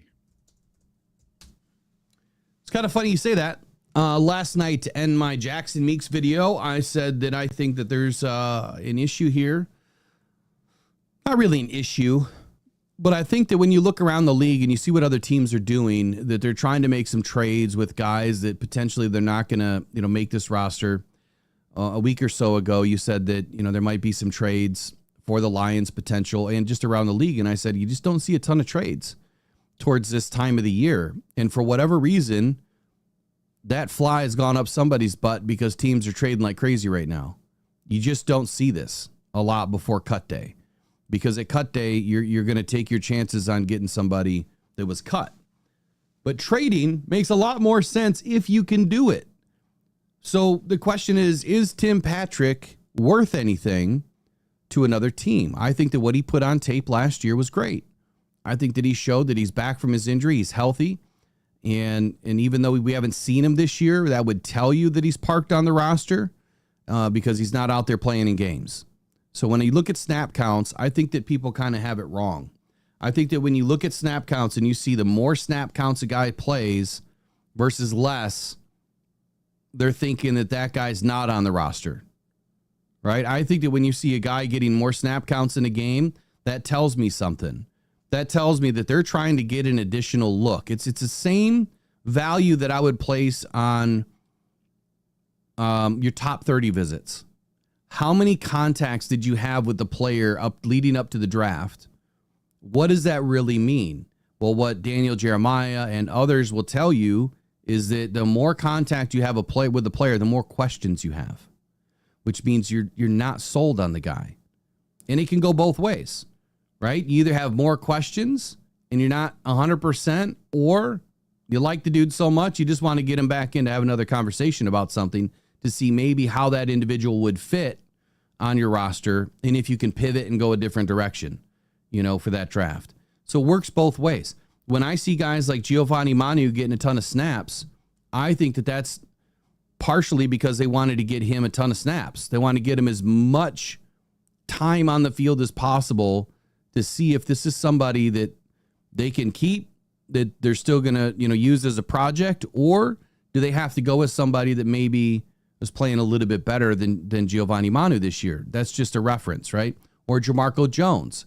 Jamarco Jones didn't get a ton of snaps in the last game, but he played extremely well in the game against Miami. Started, I think, 35 snaps in that game and played really well. So, again, I think the snap counts tell you something to a degree, but I think it can be the total opposite depending on who the player is. Craig Reynolds got the majority of snaps at running back. So that would tell me maybe they have more questions than answers, right? That's just the way my brain works. I do have 6 receivers, and I do have Tim Patrick on my roster right now. But like I said last night, I do see an opportunity with the rise of Isaac TeSlaa. Tim Patrick could be trade bait. He absolutely could be. If you're considering for one moment that you're not going to keep 6 receivers and you're only going to keep 5, and you don't want to lose Jackson Meeks or Dominic Lovett, would Tim Patrick just be dead weight when you think that Isaac TeSlaa is probably going to play more than he is? Right? I mean, what TeSlaa has showed us right now is the guy can play. It's also preseason, so we haven't seen him up against the ones. But in practice, that's where it changes. He was burning up DJ Reed in practice. He had his moments up against our number ones, and I think our number ones are some of the best in the league. So for that reason, I think you're onto something. Obviously, I felt the same way last night before we even had a conversation about it. Mm-hmm. So our brains are in line there. But I think to start the season, you might not find a trade candidate right now. So it's Isaac TeSlaa, it's Tim Patrick, Jameson Williams, Amon-Ra St. Brown, the all-pro punt returner, and Khalif Raymond, which I think his job is also up. Look, they've been putting extra guys back there. Grant Stewart had a really nice run back, in the kick game. They've been giving him a ton of snaps, a ton of opportunity. He finally protected the ball, and he showed you exactly why he's been back there. And so when you look at multiplicity, you look at position flexibility and versatility of all of these guys, you're going to start to edge out some guys that aren't getting a ton of snaps, like Khalif Raymond does not get a ton of snaps in the offense. So wouldn't you, keep another player versus a Khalif Raymond if you have someone that can return kicks? The problem is we don't have anyone that's really returning punts right now outside of Khalif, which he's really good at that too. So who would we have back there returning punts? Would that be my 6th wide receiver in Jackson Meeks? Haven't seen it yet. So that's why I have 6 wide receivers this year. The Lions, I'm going against my own good faith here. The Lions have always kept 5 receivers. The one year we kept 6 was when Jameson Williams was suspended. And then we had 1 year we kept 4, and that's because we didn't have anybody. The room sucked. So I have 6. Offensive line. Who do you got? Oh, let's see. Offensive tackles, I have 4, and then interior offensive, I have 5. So a total of 9. So I have Penei Sewell, Taylor Decker, Dan Skipper, Giovanni Manu as our tackles. And then interior, I have Graham Glasgow, Christian Mahogany, Tate Ratledge, Keoti Owasika, Kingsley Egwakon. So that's my 9. And then out, I have Jamarco Jones, Gunnar Britton, Natane Moody, Michael Neese, Mason Miller, and Jack Johnson getting cut. So I'm keeping 9.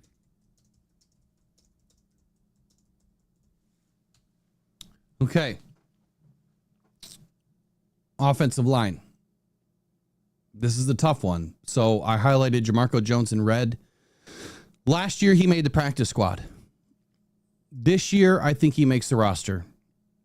However, that's another opportunity for a vet.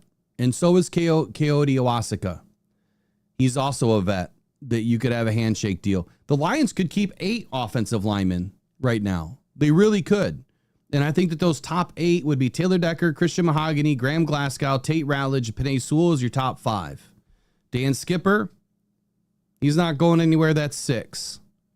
Giovanni Manu, there's no way you're going to sneak him on the practice squad and get him back. So that's 7. So then the question is Jamarco Jones, Coyote Iwasaka, Michael Neese, Kingsley Aguakin. Who's kept? Well, do we have an issue at center? Right? That's a big question. Do we have an issue at center? It sounds like Graham Glasgow is going to be fine, but our backup center is Tate Ratledge right now. Now, initially I had Kingsley on the roster, but I pulled him off last minute. I don't think that someone's going to pick him up. And that's the reason why I'm putting him down on the practice squad. I think that he's going to make it through. So I left him off the roster for now. You could swap Coyote Iwasaka and Kingsley because Coyote is a vet. Again, you could have a handshake deal. And that's why I said that this roster could get blown up because of, these little things that can happen every day in the NFL. I also changed something. If you go back and look at my final 53, it looks like I closed down my Substack. If you go back and look at my final 53, from just 4 days ago, as opposed to the one from yesterday. Let's see here. Nick P, do you really think someone adds Gio to their 53 if he goes on waivers? I don't. Well, if yes. a person goes on waivers, I listen, Giovanni Manu is going to get picked up in a heartbeat. Here's why. There's other teams that are not as deep as the Lions right now. There's other teams that can afford to have a project. Where the Lions, like Dan and Brad both said, they're trying to go project less this year. So I didn't mean to cut you off, but go ahead. Yeah. Listen, the Lions went 15-2 last year. 15-2. So don't you think all these bottom of the barrel teams are looking for our scraps no matter who they are? Oh, absolutely. But I think, again, I think the selling point is what teams are able to hold a project or two where the Lions can't or really shouldn't anymore hold any projects. So we're going to lose one project. We're going to keep another. And Giovanni Manu, I think, is a lot closer than he is further away. Mm-hmm. And I think just the size factor alone, the rarity in his size, someone will pick him up immediately. So hopefully I sold it well enough. But if you go back to my 53-man on the 21st of August, version 4, I had Jamarco Jones, Giovanni Manu, Kingsley Aguakin, and Coyote Iwasaka. What changed is I put Kingsley on the practice squad. I think that he'll be able to slip through. But I brought Michael Neese back as my right guard or guard backup simply because he had a really good preseason. He had a really good camp. He's playing well, and we need guards. He's not a center, but I'm banking on right now that Graham Glasgow's okay. That's what I'm banking on because we don't have a ton of information on his injury. If Graham is injured for week 1, then Kingsley's in. He's in 100%. But if Graham is okay for week 1, I have Kingsley on the practice squad. I highlighted Jamarco Jones, like I said, in red. Again, last year he was on the practice squad to start the season, and he stuck. He stayed around, even as a vet. He didn't sign with anybody else. And I read somewhere that someone said that, Coyote Iwasaka, or that Jamarco Jones was oft injured this year and didn't put enough on tape. I don't know where that comes from because he played 35 snaps in the Miami game, and then he didn't get any snaps, or at least I don't think he got any or very limited in the last game. Let me take a look.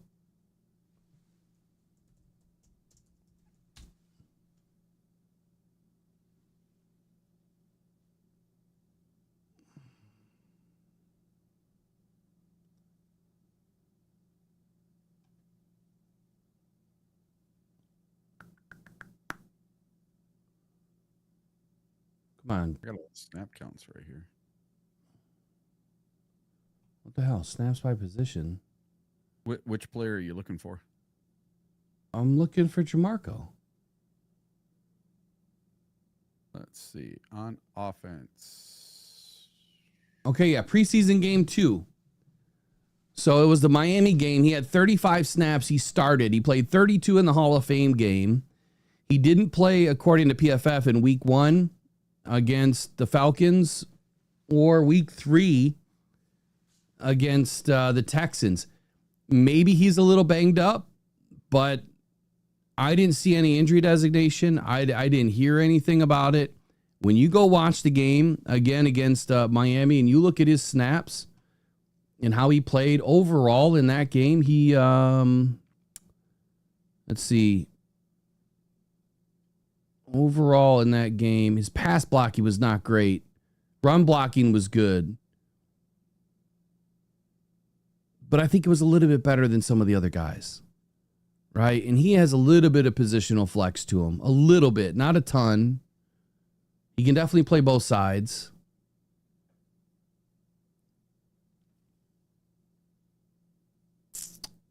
Why is it not? Oh, here we go. Detailed positions. He started at left tackle in that second game. The previous game, the Hall of Fame game, he started at right tackle. So he can play both sides. And so that much I like about him.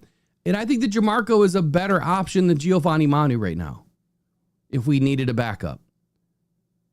But I think that Dan Skipper obviously is going to be inserted, probably before both of those guys. The issue that I see with Dan Skipper is he is so stiff. Like, so stiff. Dan does not move well. And you can beat him on the outside. He's like a brick wall. It doesn't move, literally. He doesn't move. So that's what I'm a little bit worried about with, man, we got 19 minutes. We better fly. All right, so that's it for your offensive line. Jamarco Jones, Coyote Owaska, Michael Neese, Giovanni Manu. So I have 3, 5, 6, 7, 8. I have 10 tight ends. 10. Okay. So I can go till about 10:10. I just text you. Got it.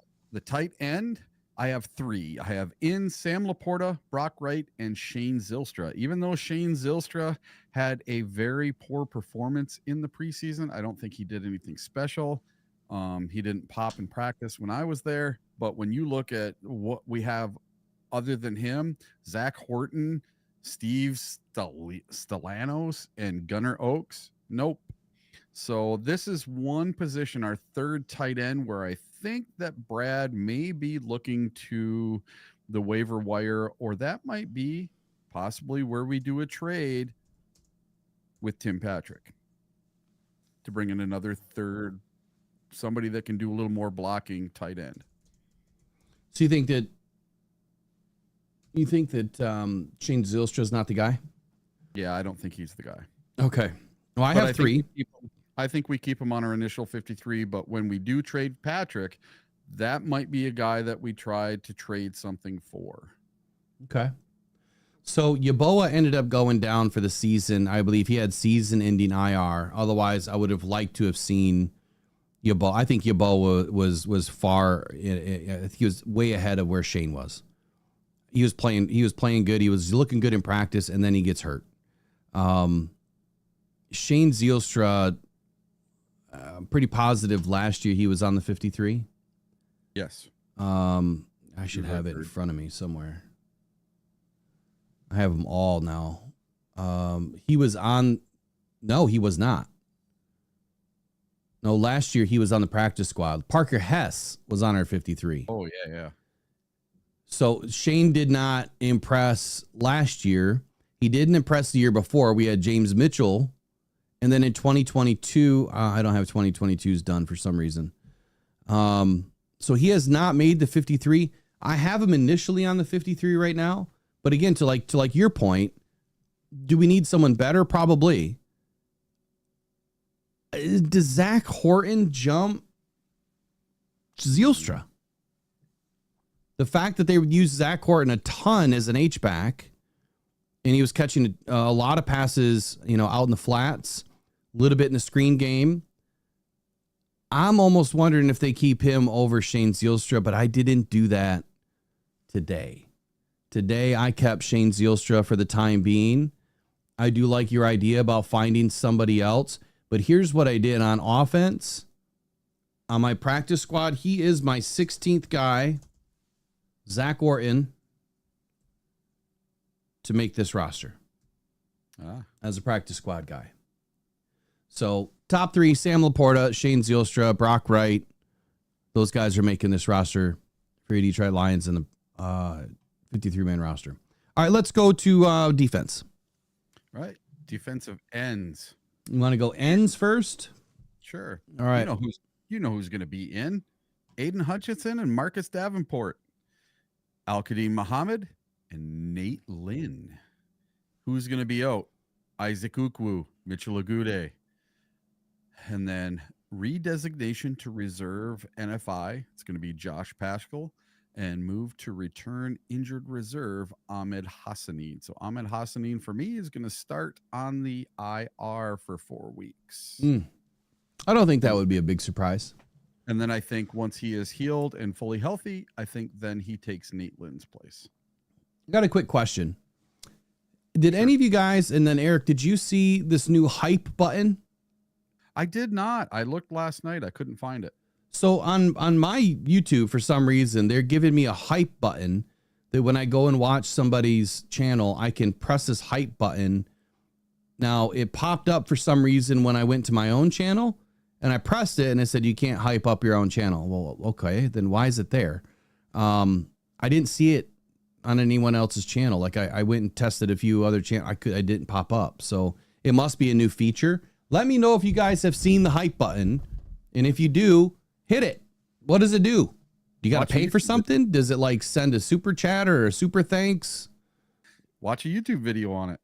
I guess I probably should. I didn't even think about that. That'd probably be the easiest way. Everyone just press it right now and you send me $50. Would that be hype? No, I'm just kidding.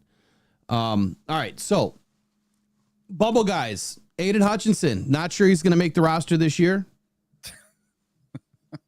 Could be traded. It's going to come down to the wire for that guy. Yeah. Marcus Davenport is your number 1 defensive end on this roster. Absolutely, especially with Aiden on the bubble.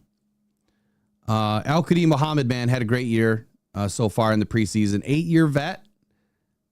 He's one of those guys, again, you could sneak down, but the biggest question is, did you earn it?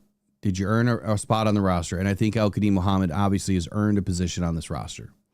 I'm not the judge, jury and executioner for these guys. This is just all my opinion, right? But based on what I've seen on tape, what I've watched in, the games and at practice, Al-Qadim Muhammad has definitely earned his way. He just looks different this year. Kai Wingo's back, and look, there's nothing the Lions can do about that. But we'll get into that in just a moment. Nate Lynn. Did Nate Lynn do enough to stick around? The problem with some of these guys is they are so hybrid flexible. Some of them are quasi tweeners that you could have them as defensive tackles. You could have them as defensive linemen. You could have them as defensive ends.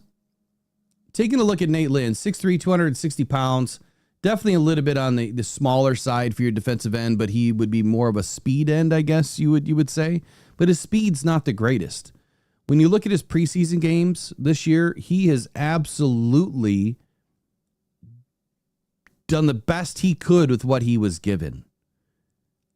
108 snaps played in all 4 preseason games, averaged out an 87.9 overall PFF grade for defense. That is elite. Elite.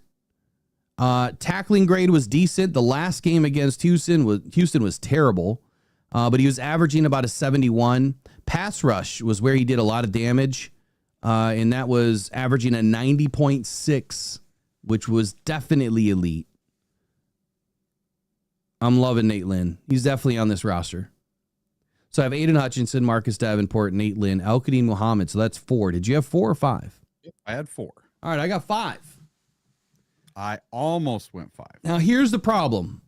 I do like Isaac Ukwu, and I do like Mitchell Agude, and I absolutely do believe that both of those guys will get an opportunity, to make this practice squad.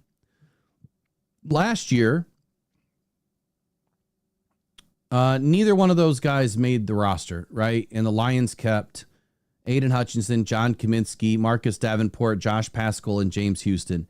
Obviously, they kept John Kaminsky to go to IR, right? And then his season was over and he retired. So that's the only reason why he was on the roster. Otherwise, the Lions probably would have kept 4 unless he was healthy. They also had Broderick Martin on the roster to go to IR as well. That's that roster gymnastics that they're playing with. The problem that we have this year is Josh Paschal is not healthy. He's not going to make the initial 53. As where we were expected to see him in week 1, that's going to be delayed. So I have Josh Paschal not making the roster right now and him going on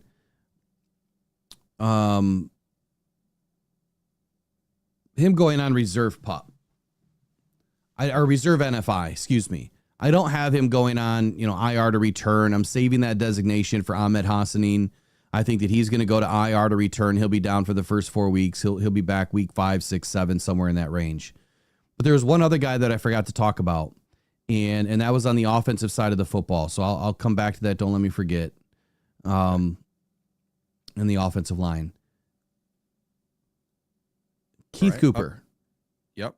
Okay, Keith Cooper has made his name felt this year. Like, I highlighted a couple of plays during some of the live streams. Why is he's not even showing up in PFF, is he? There he is. I got to spell his name the other way. E before I. Yeah. His grades were not great, but when you look at a young guy, UDFA, his grades are fine.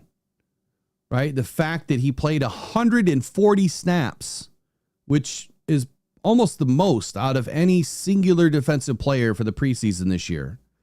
He averaged a 54.8 on defense, 50.6 in pass rush, and his tackling was actually really good up until the last game. What I don't understand about PFF scoring, which let me add it up real quick.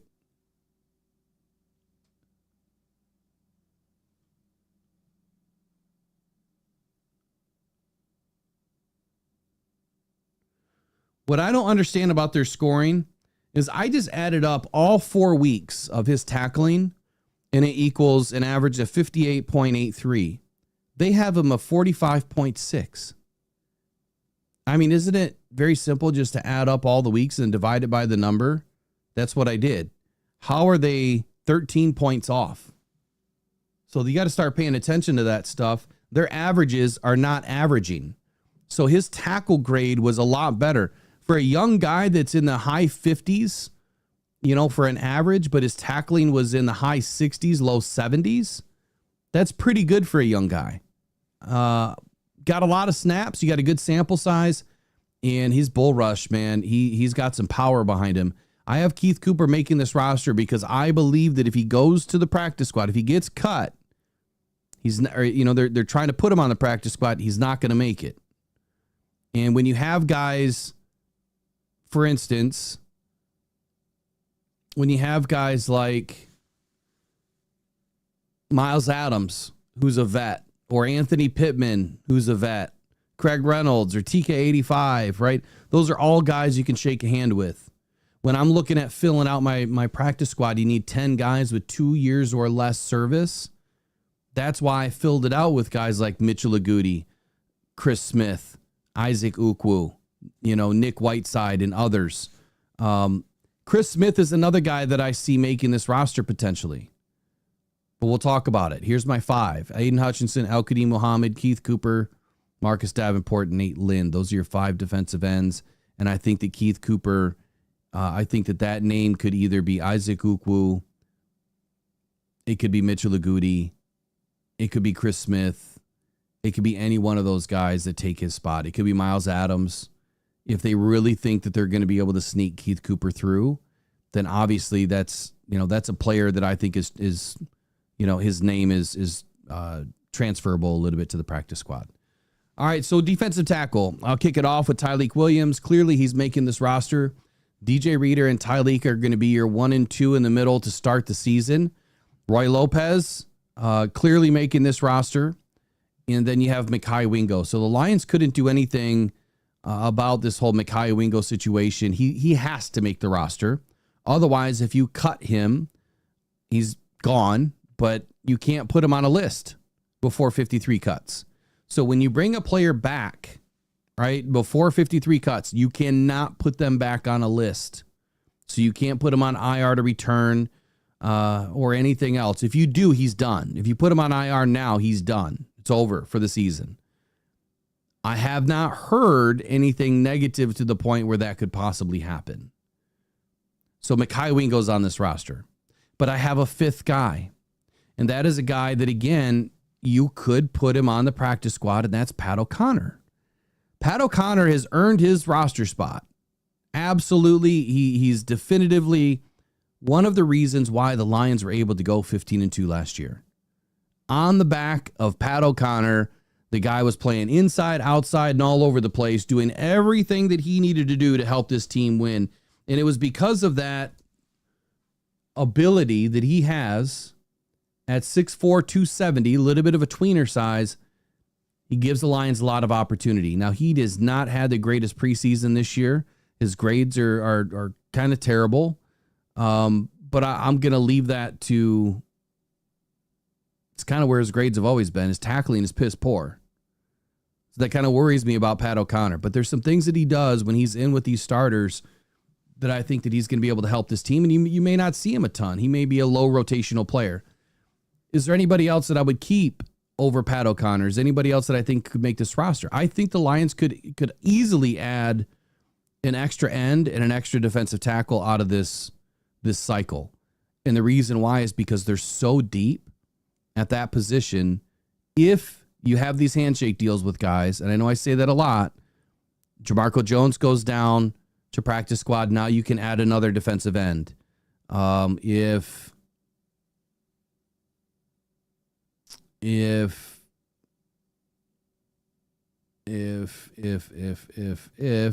Wasika goes down to the practice squad, you can add another defensive tackle or defensive end. But for me, it's DJ Reader, Tyleik Williams, Roy Lopez, Mekhi Wingo, and Pat O'Connor. The reason why I did not go with Miles Adams is, well, simply because he's a vet. And again, he's a guy that you can shake a hand with. Last year, Pat O'Connor was not on the 53, but he did make the practice squad. And then at one point he was bumped up. So that's my 53. That's my defensive line room for you in a whole. What do you have? All right. So I'm very, very similar because I had defensive tackle at 6. So if you add them all up, I come up with 10. And I think that's the same number that you came up with, was 10 total for the defensive line. So in DJ Reader, Tyleik Williams, Roy Lopez, Mekhi Wingo, Pat O'Connor, and Keith Cooper. I am cutting Chris Smith, Miles Adam, and Broderick Martin. But Broderick Martin, who I'm wearing today, I think comes back for the practice squad. Okay, so obviously you didn't hear me say Broderick Martin either. And there's also another name that you didn't hear me say, and that's Zadarius Smith. And yes, Kevin Barr, to your statement, there are a lot of nut jobs out there. Yeah. Calling for Zadarius Smith. Here's why that doesn't make sense. Like, do they not understand? Are they just doing this to screw around? Like, don't take their job seriously? Because Zadarius Smith would never make the 53 today, or tomorrow. Like, he's a free agent. You would not need him to make the 53. It would be absolutely asinine to put him on the 53 when you can add him later. If you put him on the 53, you guarantee a salary. Why would the Lions do that? He will not be on this roster until after week 1. And if he is, let me say it again. He will only be on this roster before week 1 if we suffer a major injury to Aiden Hutchinson or Marcus Davenport. That's the only way he's going to be on this roster before week 1. If he is, and we don't suffer a major injury, I will personally donate $100 to somebody's charity, not my own, somebody else's. So you park that, you clip this, I'll take the bet. Here's the question: how many of you want to bet with me? How many of you want to put $100 into Rockhound Cancer Foundation if you think that he's going to be on the roster before week 1. Put your money where your mouth is. Let's do it. Come on. I'm waiting. Yeah, I'm not hard to find. Yeah, I got 10 guys on the defensive line. Easily could go to 12. Easily could go to 12. And when you go back and look, and I know we're kind of up against it, but we'll get this finished. When you go back and look at seasons past, in 2024, the Lions kept 4 defensive tackles, and they kept 5 defensive ends for a total of 9. In 2023, they kept 7 defensive ends and 5 defensive tackles. And I kind of feel like that's where we are again. I feel like we're in that 2023 realm of possibility that they could keep 12. I just feel like the veteran handshake is going to mean more to this team this year, just like it did last year. And that is something that I feel that Dan Campbell and Brad Holmes pride themselves on, is bringing the guys in that want to be here. The last statement I'll make on the defensive line, the reason why they brought back so many of these guys partially is because they played well and they have continuity together. They just got a ton of snaps out of guys that normally wouldn't have. And the last part, the guys want to be here. And they're willing to shake the hand and do what they have to do to help this team win. That's the biggest takeaway for me, is that they want to see this team win. And they're willing to do whatever it takes. Of course they want to be on the 53. But they also know that there's a bigger picture. Linebacker room, easily one of the funnest rooms this year to watch. Who do you have? Before I go into the linebackers, I'm going to say this about the defensive line. We're going to go heavy in the defensive line this year, and there's a reason why. Brad has said it. Dan has said it. They're not going to get caught with their pants down this year like they did last year with all those injuries. So whether injuries happen or not, they're not going to get caught like they did last year with this big surprise. So if it happens again, they're going to be ready for it. Linebackers, I have 6 of them. I have Jack Campbell, Alex Anzalone, Derek Barnes. So hold on, you said we're going to go heavy. You have 10, I have 10. Do you think that they're going to go more than that? Possibly. They might. They may. And I think you're going to see on our practice squad, you're going to see a lot of defensive linemen on our practice squad. Absolutely. Matter of fact, it is one of the positions that they do keep a lot of on the practice squad. Sorry, I didn't mean to interrupt you there, but if you go back, shoot. And you know, typically cornerback is the position where you get the most injuries. Right. And last year it really wasn't cornerback, it was defensive line. That is, he got crushed on the defensive line last year. I think the question though is, do we really think it's going to happen again? I don't think so, but I think that the Lions are willing to hedge their bets a little bit and probably stack up. Going by memory, so don't kill me here if I'm a little bit wrong. I thought that I had all the practice squads lined up. I don't have them apparently in front of me. I'm almost positive we've been keeping 4 to 5 defensive linemen on every practice squad over the last 3-4 seasons. Yeah. So linebacker, I have Jack Campbell, Alex Anzalone, Derek Barnes as your starters. And then the 3 backups, I have Grant Stewart, Zach Cunningham, and Trevor Nowaski. Gone. Anthony Pittman and Deron Gilbert. And then designated to return off of IR on the PUP, I have Malcolm Rodriguez, and he will take over probably for Trevor Nowaski or Grant Stewart when he comes back. I think Zach Cunningham's going to have a place on this team. Okay, so give me your 6 one more time. Jack, Alex, Derek, Grant Stewart, Zach Cunningham, Trevor Nowaski. That's a lock, man. I got the same ones. Trevor's looked good. I did question him a little bit. I'm still going to question him a little bit, but man, he's Mr. Consistent. He's still young, right? Trevor Nowaski was also a priority UDFA for the Lions a season ago, or maybe it was 2 seasons ago now. This is his 3rd season. But look at how many UDFAs make this roster, and that's part of the reason why I have Keith Cooper making this roster this year. I think he is one of the UDFAs that we're going to see outside of Jackson Meeks potentially make this roster.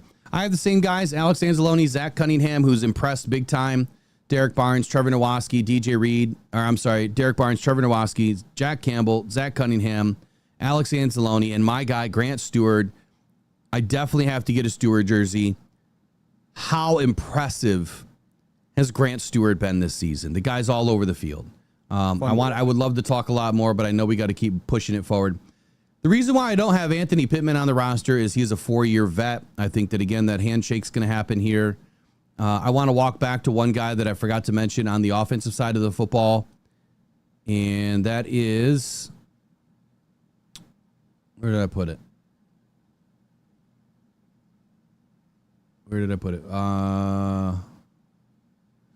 Dominic Lovett. I think he's a practice squad guy. Kingsley Aguakin, practice squad. Mason Miller, practice squad. Jacob Sailors, practice squad. Zach Orton, practice squad. On the vet squad, I have Craig Reynolds, TK85, Anthony Pittman, Miles Adams. Defensive end, I have Isaac Ukwu. Defensive tackle, Chris Smith. Defensive tackle, Broderick Martin. Defensive end, Mitchell Agudi. All of those guys will make up your 10 guys under 2 years. I have 4 out of the 6. So that's 14. 1, 2, 3, 4, 5. 1, 2, 3, 4, 5. And then you can have up to 4 guys you can protect. So you can have 6 vets. Up to 4 of those you can protect. I have Hendon Hooker on the practice squad. So that leaves me with 15 on the practice squad so far. There was a guy that I could have sworn I wanted to talk about on the practice squad. Oh, Tristan Colon. So Tristan Colon, I have him getting designated IR to return. He is the center that I'm planning on the Lions keeping around. That's why I put Kingsley down to the practice squad. I think that Tristan's going to be back. I think Graham's going to be ready to start. So I have Ahmed Hassanin, IR to return. Tristan Colon, IR to return. Reserve pup, Malcolm Rodriguez, Miles Frazier, Josh Paschal, Ali McNeil, and Morris Norris, with Josh Paschal getting the NFI designation in the reserve pup. All right, cornerback room. Let's do it.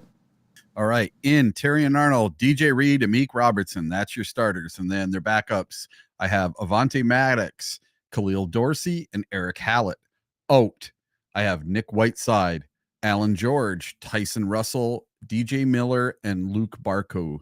And then move to injured reserve, Ezekiel Turner with an Achilles. Ezekiel Turner should be linebacker room. All right, so corners. I didn't hear you had, but I got DJ Reed, Terrion Arnold 1 and 2, Meek Robertson, your nickel. I have Kirby Joseph as your free safety, Brian Branch as your strong safety. Those are your starting 5. Rock Ya-Sin back up at corner. He can also play nickel. He can also play safety. Eric Hallett, I was low on him to start. He's made some really good plays in practice, couple of decent games. He had some good snaps. I have him making the roster as corner number 2 behind Terrion Arnold. He also plays safety. Avante Maddox, free safety. He also plays corner and nickel. Ian Kennelly. I know some people have him off the roster. For right now, I have him on the roster. And then Khalil Dorsey. Khalil Dorsey is back. Obviously, he cannot be put on a list. Otherwise, his season is done. So for right now, he's on the roster. Those are my, so that'd be 1, 2, 3, 4, 5, 6, 7, 8, 9, 10. Those are the 10. Huh? You did safeties too. So yes, I would have the same 10. Yeah. So those are my 10 guys. Now here's the interesting thing with Khalil Dorsey. Again, he's a vet going on 6 seasons, I believe. I think he's got 5 accrued. He would be my 16th guy and my 5th vet squad member. Should the Lions put him down on the practice squad and cut him, and then, you could open up another spot to bring in, Chris Smith.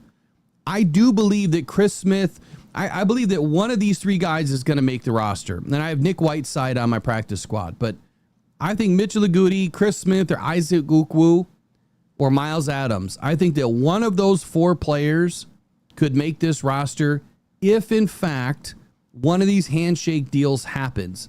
So the reason why I put my practice squad together, so I have my top 69, is that again, the handshake is going to be the difference. If one of these guys is on the roster or on the practice squad or on the 53. Eric, give me your final 30. I know you got to go. Yeah. My big thing is this. I left it where I have one spot open by going light in the wide receiver room. And that's why I put Tim Patrick possibly getting traded and possibly not having Shane Zylstra here. It's kind of a fluid thing, but you have to put it on paper. So right now I have 52 instead of 53. That way the Lions have some room to do a little moving and shaking, and they can shake up this roster, maybe bring in a guy if they need to. I'm not thinking Zadarius Smith on my initial 53. No. But that gives them the flexibility that if they want to keep Tim Patrick, they can. If they want to keep Lovett, they can. If there's another player that they want to keep for a couple days, because you know they always do their initial 53, and then the next day they change it, and then the next day they change it, and then when it comes to week 1, then they change it again. So it's very fluid. It never stays exactly like it is, because if you go back and look at our initial 53 from last year and what we had at the end of the season, that doesn't even look like the same team. Well, it doesn't look like the same team because everybody was injured, but yeah, to your point, our initial 53 last year had 52 players, and they left one roster spot open. And I'm with you. I was trying to do the same thing. I was trying to leave at least one spot open, and that's where these highlights of, does Jamarco Jones go down to the practice squad as a vet? Does Khalil Dorsey go down as a vet? Does one of these guys go down to leave a spot open? After the first 24 hours, then they can designate somebody to the practice squad. They can move a player down and protect them. We'll see you later, Eric. Have a good day, man. We'll see you tomorrow.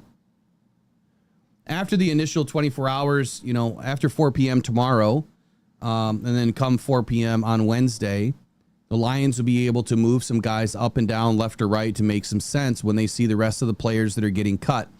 I also believe that between tonight and tomorrow, with the rest of the teams doing the cuts, they're going to have their eyes and their feelers out there for, if a team is getting close to cutting somebody, the Lions are going to hold back. They may try to work out a deal with somebody to say, hey, look, we got to put you on the practice squad because we want to go out and grab this guy, but you're going to be back. Don't worry. It's just right now we have to do this so that we can get, a guy onto this squad. You can't sign practice squad to practice squad, if I understand it. They, unless they're a street free agent, then you could sign them to your practice squad, right? If they are on waivers, I think you can sign them to your practice squad. Outside of that, I think they have to go direct to your 53. Don't quote me on that. There's a reason for it. I can't remember what it is. We didn't talk about specialists, but I don't think that this one's a surprise. Jack Fox, Jake Bates, Hogan Hatton will round out your 53-man roster. So I have 24 on offense, 26 on defense, and 3 specialists that make up 53. Again, I do believe that there's going to be an opportunity for some of the vets that I have listed, which I will have to re-upload my picture onto my article, because the guys that are highlighted in red, those are the guys that I feel the Lions could make a deal with. And here's the other thing. And this I identified in the article I did the other day about this same thing, my fourth version of the 53. And also I went deep on all of the defensive linemen. If you haven't read it, I think it's good. You could probably think it's crap. It's not really an article, right? It's more of a detailed explanation of how things kind of work. It actually got the most views I've ever seen yet, which is pretty cool. So thanks to everybody for sharing it. Let me drop it into the chat for you guys. So if you do want some reading material later. There it is. That's the one I did the other day. I'll post it. Whoops. I will pin it, And it kind of goes into this deep dive. Jamarco Jones making the roster ended up at 60-40. 60% believe he won't.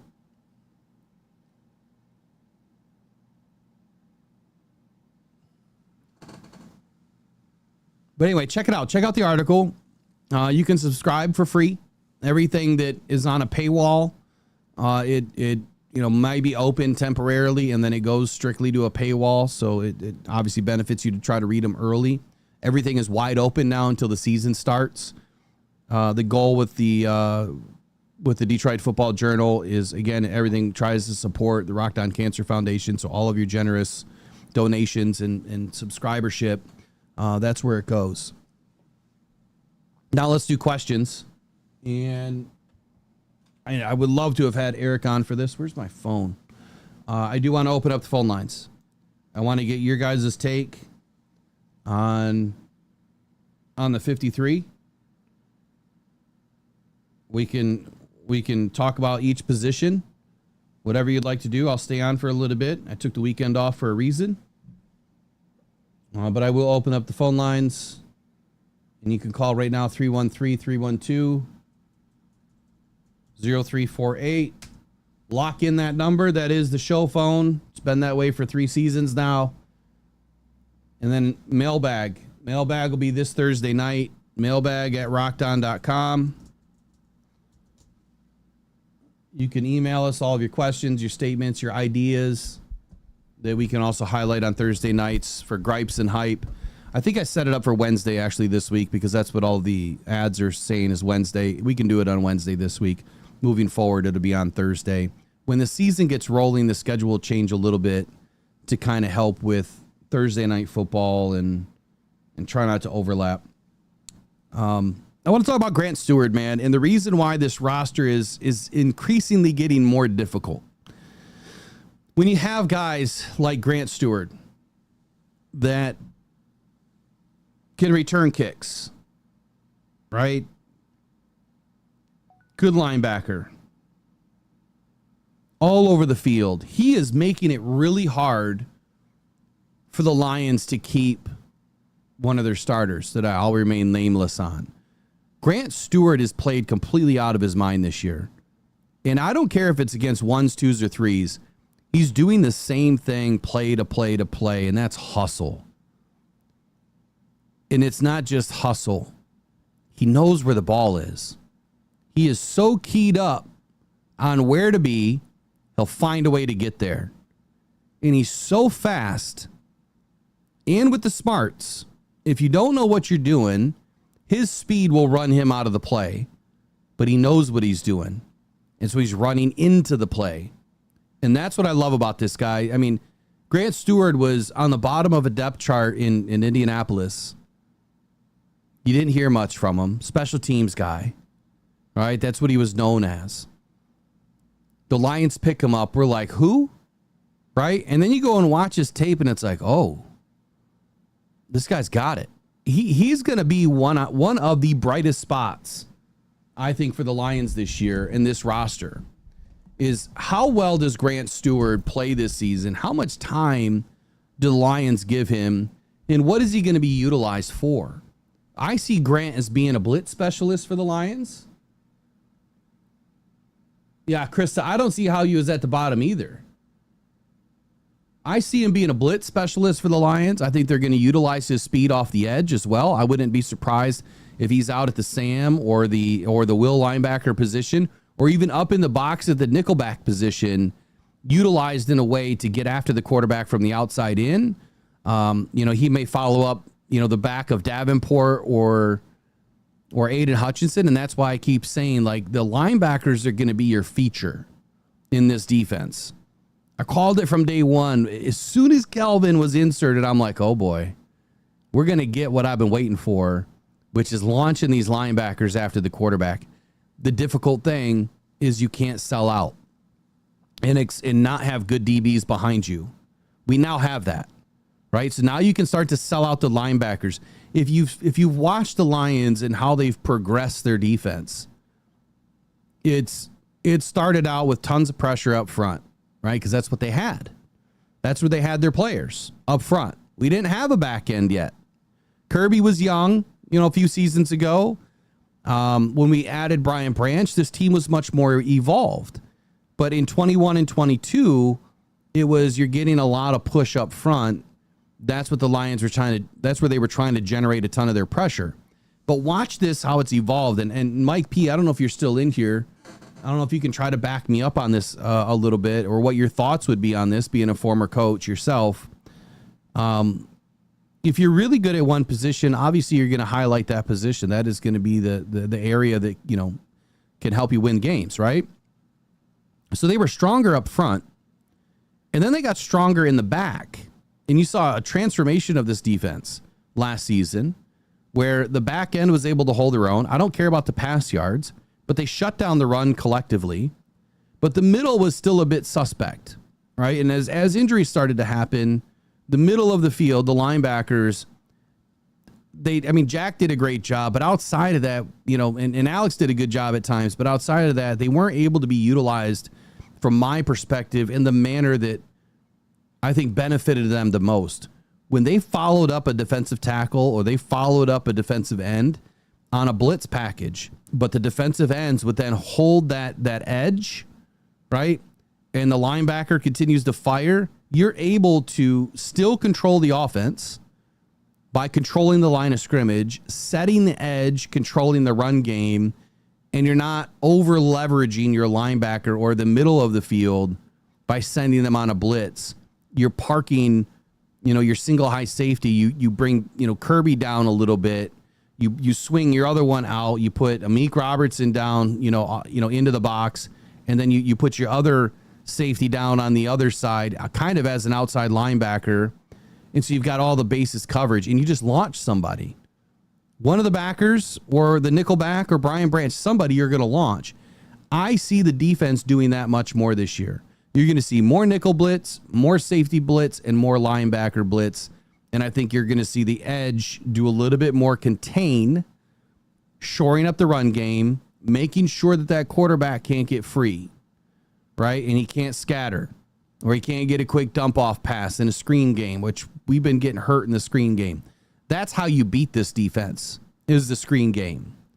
So hopefully Calvin has a plan for that, right? Maybe it's a little bit of a quarterback spy or a running back spy with the safety. You know, that's their main job then, is they have to be aware of the screen and make sure that it doesn't get through. Your middle linebacker could too, but I think Jack's going to have his hands full making sure those tight ends don't cross his face.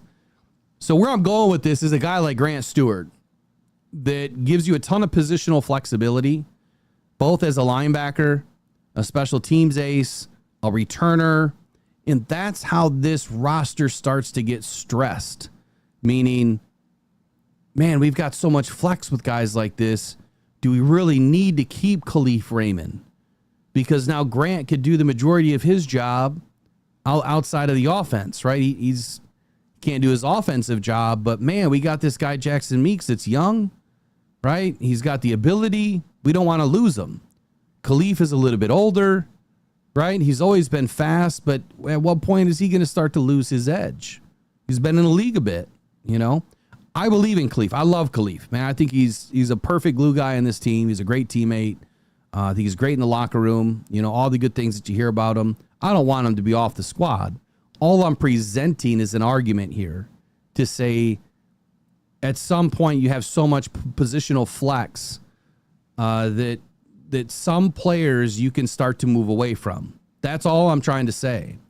And so that positional flex would be players like Grant Stewart, players like Avonte Maddox and Rock Ya-Sin, right? I mean, those guys they can play special teams, corner, nickel, and safety. Like, to have two guys like that, you are now able to maybe not go as deep in the DB room. So this year I kept 10. You may be able to go down to 9, right? Ian Kennelly may not make this roster, and he's definitely going to make the practice squad. He'll sneak down there. I don't think anyone's going to take him. But Ian Kennelly could potentially be, you know, one of my roster cuts simply because you've got two guys that can play all the positions in the backfield, you know, or the defensive backfield. So that's what I look at when I'm trying to evaluate a roster. Like, where's my positional flex at? How can I eliminate a position because these guys can do more? is Khalif Raymond, really sticking around on this roster because of his return ability. And I mean, we just don't have that anymore in the NFL, where you have, a Mel Gray, right? Just a kick returner, punt returner, just a guy that specialized. That position doesn't exist anymore. And I'll also throw this hat in the ring. Halfback, or not halfback, fullback. I just don't see where a fullback fits on this roster when you have a guy like Grant Stewart. Why is Grant Stewart not our H-back? The dude's got speed. He's got toughness. He'll lower the boomstick on somebody. And oh yeah, if you put the ball in his hands, he used to be a running back. Grant Stewart, in my opinion, should be our H-back. More so than a tight end. More so than an extra offensive lineman. Malcolm Rodriguez kind of opened me up to this idea when he was inserted into the offense, when he wasn't getting much snaps on the defense. And I've been running with it ever since. I never liked the fullback position. It was nothing personal against Jason Kabinda. I just don't like that position. If I were a coach or a GM, I would say, man, find me an extra linebacker that can play the game, that can help me on teams, that can also be our H-back. Find me an extra tight end that can catch a football, that can block in the run game, and be an extra be an extra H-back in the backfield. Find me an extra, running back as opposed to a fullback that's a little bit bigger. Yeah, I'd rather see that. I don't want just an H-back that gets a few snaps, right? They have to have positional flex. And that's just the way I would operate. An extra lineman, like, I would love to see a play or 2 or 10. The Penei Sewell lines up back there. Maybe it's goal line. You put him back there, and then you put, Giovanni Manu up on the line. Just to hold down that, especially if you're running through the middle. You put a road grader in front. You know what I mean? I would love to see stuff like that. Maybe you put Penei Sewell in at the guard position, right? You put Giovanni Manu on the outside. You get bigger up front. You get faster up front. Get rid of the guard. Not Tate, but the other one. Get rid of the other side. Get rid of Christian Mahogany. I would like to see some unique things like that with the positional flex that we do have. And I'm saying all that to also say players like Sione Vaki are making it increasingly more difficult for a player like Khalif Raymond to stick around, because he can be a kick returner. He's shown it. I don't know if he's ever been a punt returner, so I apologize that I didn't do that research. But let's look up Khalif Raymond's. Let's look up his stats over the last couple of years. While I'm doing that, Joseph C says he doesn't think that Johnny Morton's going to be as creative as our last offensive coordinator. And my mic is just, I gutted the whole studio, so everything's kind of misplaced right now. It's much cleaner and better in here, but my screen's not in the right place. No, we haven't had anybody call in yet, Cruisin'. I haven't seen my phone ring unless I got the volume off, which I don't think I do. Nobody's called in yet. Y'all are scared to call in. Y'all are scared, or you're at work, whatever.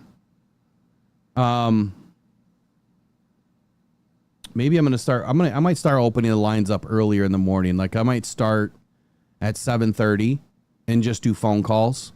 Right? No real show. We'll just open it up. Let's get some calls of the day coming in at 7:30, and just listen to what you guys have to say. We'll just take call after call after call while you're driving to work or whatever, and then at 8 a.m. we can kick it into high gear. What do you guys think? Is that a good option? Give me a thumbs up in the chat if you like that idea.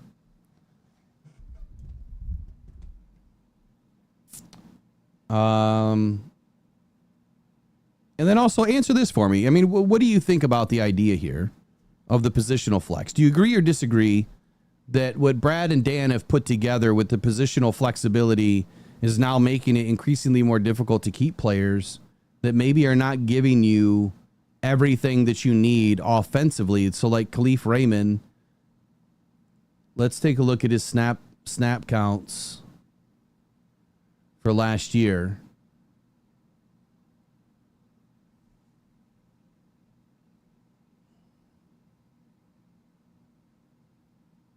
All right, so week by week, looks like Khalif went down after week 12.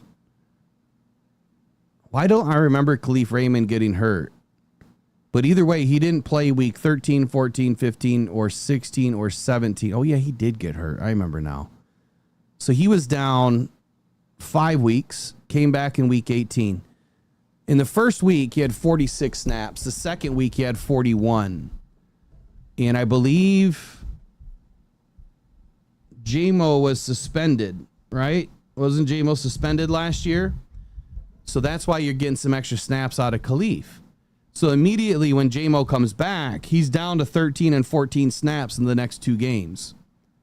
And then he goes to 30 and 26, then down to 21, then 25, then 27, and then a spike in week 11 to 32, and then down to 16 in week 12. And then he's out until week 18. He comes back, he gets 11 snaps. So 300 snaps the entire season. But if we give him an average, so 302 snaps,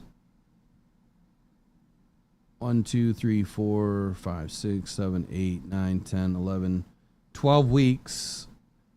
That's an average of 25 snaps a game, which I would say is roughly, I'd say it's roughly maybe 2/5 of all of the offense and special team snaps. Maybe 2/5. I know that's an awkward number, but it's not quite half. It's not a third, and it's more than a third. So yeah, 2/5 wouldn't make sense. It's maybe 40%. We'll just go with that. Maybe it's about 45% of all of the offensive. It's about 40% of all the offensive and special team snaps altogether. If I take out his offensive snaps, he had 91 snaps on special teams. So that pretty much puts him down to 200 snaps, 210 snaps on the season. So 17 and a half snaps a game by average. That's just not a lot. You know, if I go look at a player like Amon-Ra St. Brown, Amon-Ra St. Brown had, so he played every game last year. I mean, he's averaging 65 snaps a game on just offense. All right, let me take out special teams, because he doesn't really play special teams. He had like 5 snaps on special teams. So 1,009, we're going to divide that by 17 games.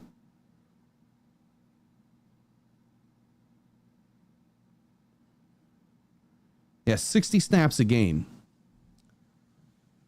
So yeah, he played in a third. So I guess a third was about right. Khalif Raymond is only playing in a third of the snaps. So that's where I have heartburn with it. You know, do you want to keep a player around that's only going to give you a third of the snaps? So now you're adding a player like Isaac TeSlaa to this roster, which, let's be real, what we've seen in the preseason is Puka Nacua number 2, right? I know it's just preseason. And like I've always said, I'm not going to put a ton of stock in it. But what I've seen is a guy that can play the game at a high level, catches the football out in front with his hands, and is in the right spot at the right time. He uses, you know, his savviness, but also his leverage. He's using that inside-outside shoulder leverage. The same thing you heard in my video from last night with Jackson Meeks. He understands how to use leverage, and he understands, you know, where he's short on his routes and his depth. Like, that's great to hear from a rookie identify the things that he's doing wrong, knowing it right away and admitting to it, but then also his memory recall. You know, in that conversation with a reporter in the locker room at the very end, they were asking about the 2-minute drill and asked, you know, did he see a difference between Kyle Allen and Hendon Hooker? Or I think that was the question in the 2-minute drill with Hendon Hooker in the game. And he said, or with Kyle Allen in the game, he said, no, that was Hendon in the 2-minute or whatever he had said, right? And the reporter got it wrong is all I'm trying to say. but it was Jackson Meeks being able to recall that situation of the game. Like that's pretty incredible stuff from a rookie, right? From a rookie. But again, continuing with the offensive receivers for just a moment. J-Mo, Amon-Ra St. Brown, and Isaac Tesla, I think are your 1, 2, 3. Now, it may not be to start. Like, you're probably going to see Tim Patrick. You're probably going to see, Khalif Raymond a little bit more in the beginning. But I think that Isaac Tesla is going to be inserted almost right away. He's definitely going to be used in a lot of these downfield opportunities. I think the Lions are going to try to get vertical a little bit more. In this weekend's game, I was a little bit, kind of ticked at Grant Stewart has a huge run back in the opening kickoff, and we run the ball twice. Like, I don't think the great coaches and offensive coordinators in this league would do that. I think their first shot after having a really good run back, the ether is on your side, the momentum is already on your side, everybody's amped up. The other side is over there like, come on, man. Like, really? You got to go strike, man. You got to be that Cobra, right? You got to strike first. Put that ball up. Go downfield on your first shot. Catch these dudes sleeping. That's what I would have done in my first shot of the game. Try to see if, you can catch them sleeping. Go deep, score immediately. Instead, we go 3 and out. I thought that was piss poor play calling by John Morton. Run, and a stupid little pass. You've got to be more creative than that. You're trying to jam Craig Reynolds up the middle. I get the other side, and it's something that I've been saying all morning, right? It's about evaluation. And when it's about evaluation, they're probably trying to see, can Manu block? Can whoever was in the offensive line at that moment, I don't remember who. Probably Michael Neese, Kingsley, and Moody, Awasika. Can they block? How are they looking? So I get it. But I still would have went downfield. Let's see. James Hillman, right or wrong, Morton might like Raymond because of the speed. Yeah. I mean, he's got good speed. Absolutely does. And I'm not saying that I don't want Raymond on this squad. I do. It's just the conversation of opening yourself up to looking at the bigger problem that these really good football players present to this roster. It's going to be really hard for Dan and Brad to really feel comfortable about cutting some of these guys. And I got stuck on one point, and it's something that I get stuck on every year. Is keeping, so right now I have 10 DBs, right? 1, 2, 3, 4, 5, 6, 7, 8, 9, 10. 10. I have 10 DBs. So is keeping, let's say, Nick Whiteside, who I have on my practice squad, is he going to be more important on this initial roster than Ian Kennelly when you have Kirby Joseph, Brian Branch, Avante Maddox, and Rock Ya-Sin? I didn't even put Lawrence Strickland. Where is Lawrence Strickland?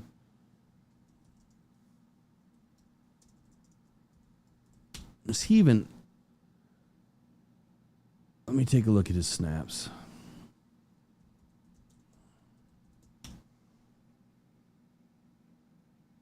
Let's see here.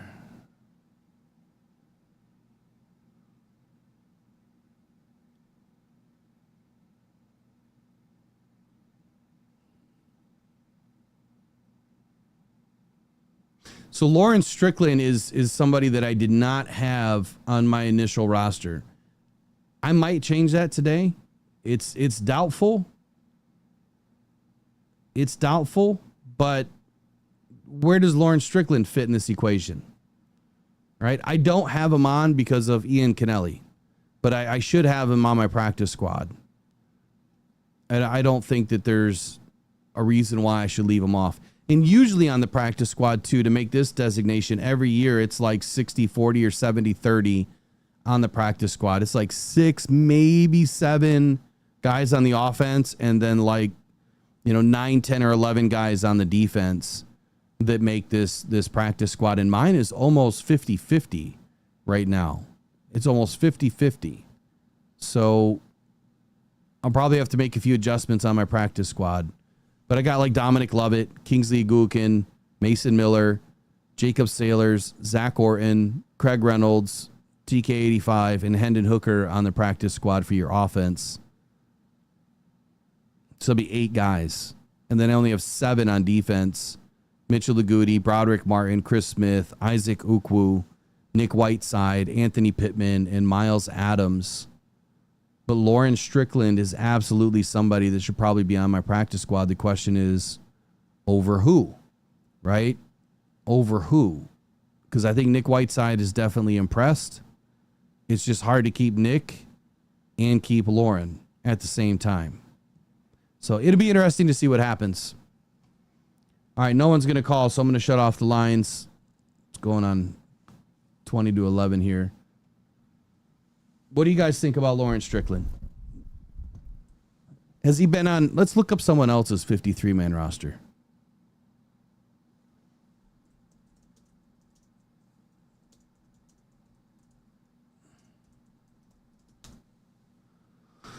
Let's see. All right, so Lions bubble watch. So Pride of Detroit 2 hours ago put up their final.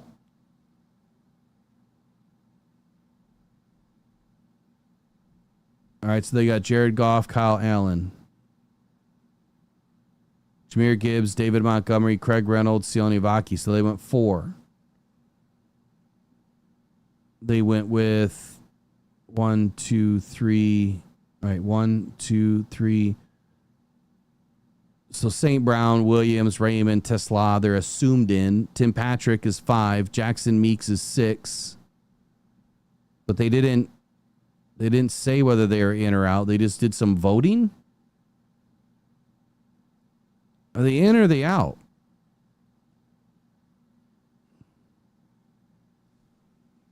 It doesn't say if they kept 5 or 6. Like, this doesn't make any sense.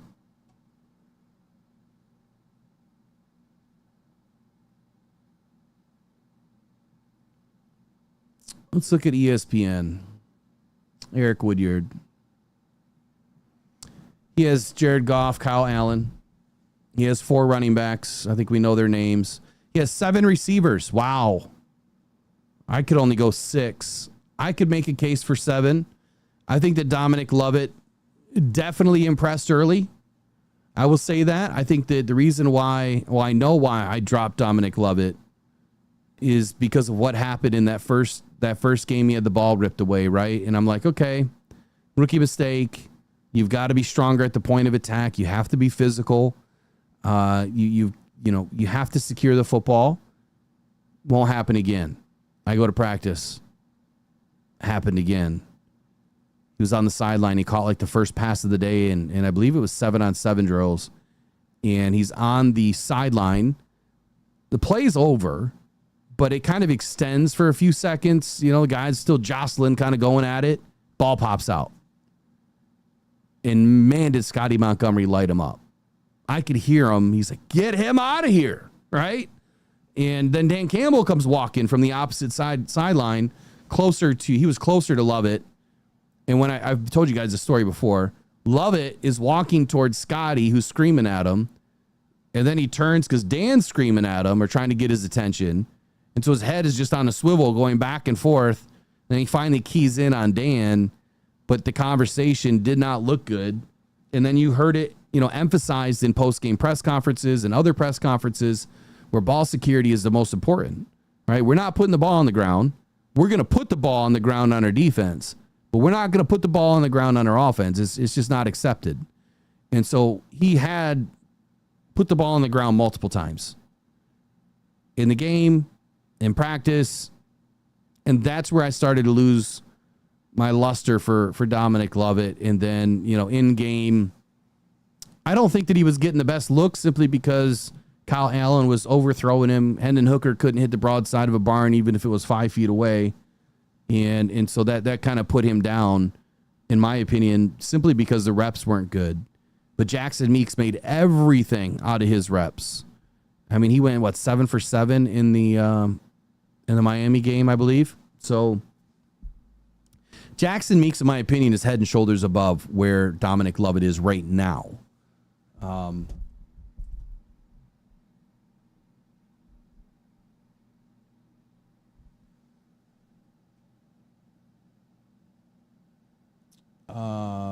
Joseph C., when's the next show? Tomorrow morning. And then we have pop-ups. So when we have breaking news today and tomorrow, I'm kind of going to be saddled, you know, for the next 48 hours, making sure that we get breaking news out. We try to do it right away. When I come in for a live for breaking news, I'm trying to get you the news and then I'm going to get out. I'm not going to hang out, you know, for 20, 30 minutes. I want to be in and out probably in under 8 to 10 minutes at the most. And then we'll come back. We'll do a full recap of the day at the end of the night. But we're going to try to get you all of the news as quickly as possible. So as far as Dominic Lovett, do I think he would get poached? And do I think that Brad Holmes would be willing to let his ego ride and say, hey, my draft pick didn't make it? Maybe. I think that Jackson Meeks is the better football player. If Jackson Meeks gets cut, he's going to get picked up. It's a foregone conclusion, right? They invested $200K in that dude as a priority free agent. There's no way they're letting him go. So unless he popped up with some sort of an injury today, he's on the roster. He has to be. Dominic Lovett is the only one that, again, he could pop up with an injury, but I think that they're going to try to sneak him through the practice squad. I don't think that he did enough. I really don't. But at the same time, Brad now has to choose with, you know, these 6th and 7th round draft picks. And like I've been saying, I think it's time to start trading away all your 6th and 7th round draft picks and move up in the draft. Even if you reach and take a player early, you know, if they were projected in the 5th and you take them in the 4th, or they're projected in the 6th and you take them in the 4th, who cares? You're going to pay him a couple $100,000 extra. You know, it's not a ton of money, but at least you're getting your players that you want, right? And you can move up in the draft and have a better opportunity to get the players you want. That's just what I would do. I mean, Howie Roseman seems to do it just fine, right? And you're starting to see it with the Bears and the Vikings. They're willing to give up whatever they need. And that doesn't mean F them picks, but it just means try to get rid of the, you know, the later round picks. You can still get the same guys, right? But just try to get rid of the later round picks so that you can move up. And maybe you end up with one less pick so you don't have this problem. I think it's a good problem to have, though, that we're able to see both of these guys. All right, let's see who else he had. So he had the same players as me, just added Dominic Lovett. So I'm curious who he lost. Same tight ends, Laporta, Wright, and Zielstra. 9 on the offensive line. So this is where he made up one. Taylor Decker, Graham Glasgow, Penei Sewell, Christian Mahogany, Tate Rallage, starting 5. Ooh, he's got Jamarco Jones on there. And he's got Skipper and Manu and Owasika. So kind of like me in the beginning, I did not have Michael Neese on my roster. If you go back to my version 4, I had Kingsley Eguakun or Eguakun, whatever you say his last name. I had him on the roster. I did not have Michael Neese, but then Graham Glasgow got injured. And I'm like, okay, we definitely need Kingsley. But then news broke that he was going to be okay. So he had 9 with Jamarco Jones.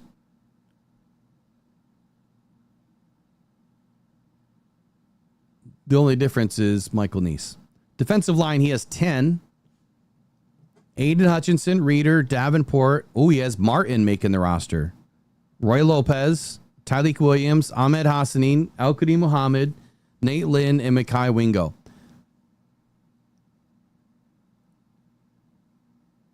Okay. The reason why I kept the players that I did, so largely the same. I have Lynn. I don't have Broderick. I have Cooper. He doesn't.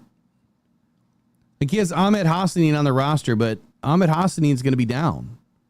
So you put him on IR to return, you open up a roster spot to get a deeper, better look at Keith Cooper or Nate Lynn or Chris Smith, but he doesn't have Chris Smith on the roster either. So the only difference is I don't have Broderick, he does. I don't have Ahmed Hassanin, he does. I have Ahmed on injury list. All right, linebackers. He has 6. No surprise there, all the same. Corners, he has 5. I have 5. He has DJ Reed, Terrion Arnold, Amik Robertson, Khalil Dorsey, Rock Ya-Sin. I have the same. But I have Eric Hallett. I kind of moved mine around a little bit. So let me go back. DJ Reed, Rock Ya-Sin, yes, yes. Khalil Dorsey, yes. Rock Ya-Sin, yes. Amik Robertson, yes. So I have 6 then, because he's including the nickelback. I have 6, he has 5. With Eric Hallett. So then there's again another guy that you could lose if you want to make up a roster spot. Safeties, he has 4. I have 4, but really you have more. Brian Branch, Kirby Joseph, Avante Maddox, Ian Kennelly, we have the exact same. Specialists, the same. So he doesn't really have a 53 then, does he?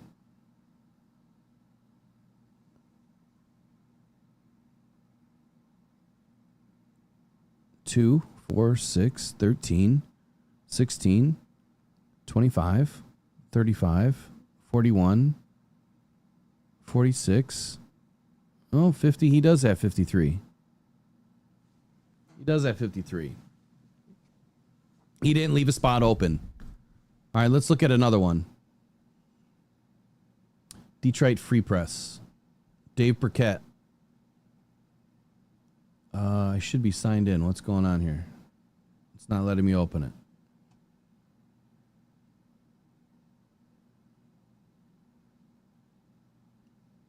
$53-man roster.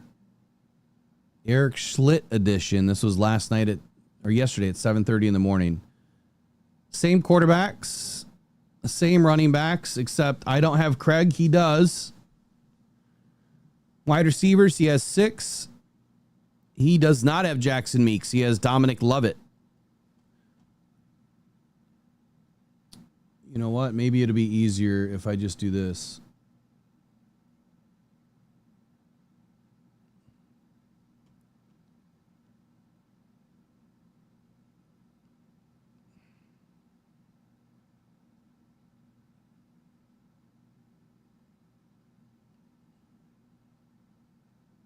I feel like I went out there, I made plays, but there's a lot of stuff I still got to clean up. Like on that touchdown, I was short on my depth. Oh, it's sideways. That's not going to work. There we go. I'll make this bigger. Don't worry.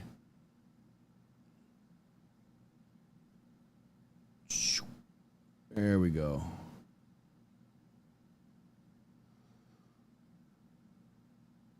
Okay. So, Jared Goff, Kyle Allen. This is Eric Schlitt. Jahmyr Gibbs, David Montgomery, Craig Reynolds, Sione Ibaki. Does not have Jackson Meeks. He has Dominic Lovett instead. Tight ends, we have the same. Offensive tackle, Penei Sewell, Taylor Decker, Dan Skipper, Giovanni Manu. Does not have Jamarco Jones, which that could be the handshake play. Offensive line interior, we have the same, except I do not have Kingsley. I have Michael Neese making the initial roster over Kingsley. I think that they could sneak Kingsley through the practice squad. Defensive end, Aiden, Marcus, Al-Qadin, Nate Lynn.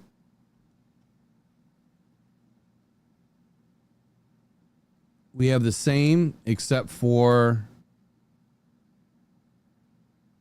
I have Keith Cooper. All right, let's keep going. Defensive tackle, DJ Reader, Tyleek Williams, Roy Lopez, Pat O'Connor. So I'm glad to see someone else put Pat O'Connor up there. Mekhi Wingo. Oh, he's got Keith Cooper down as a defensive tackle as opposed to a defensive end. I'm not sure why. Keith Cooper.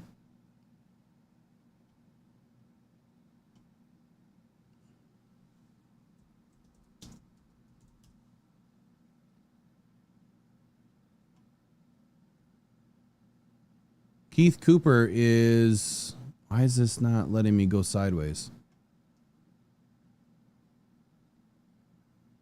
There we go. 6'5", 280. You could put him on the defensive line, but that's a pretty light defensive lineman. I mean, I think you want to see your defensive lineman be closer to 295, 305, probably at the lightest. I'm not so sure that he makes a defensive tackle designation. By all accounts, I see defensive end.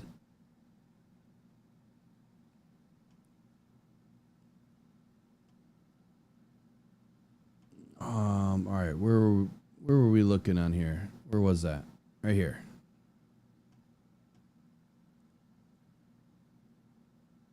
Does not have Broderick Martin, Miles Adams, or Chris Smith.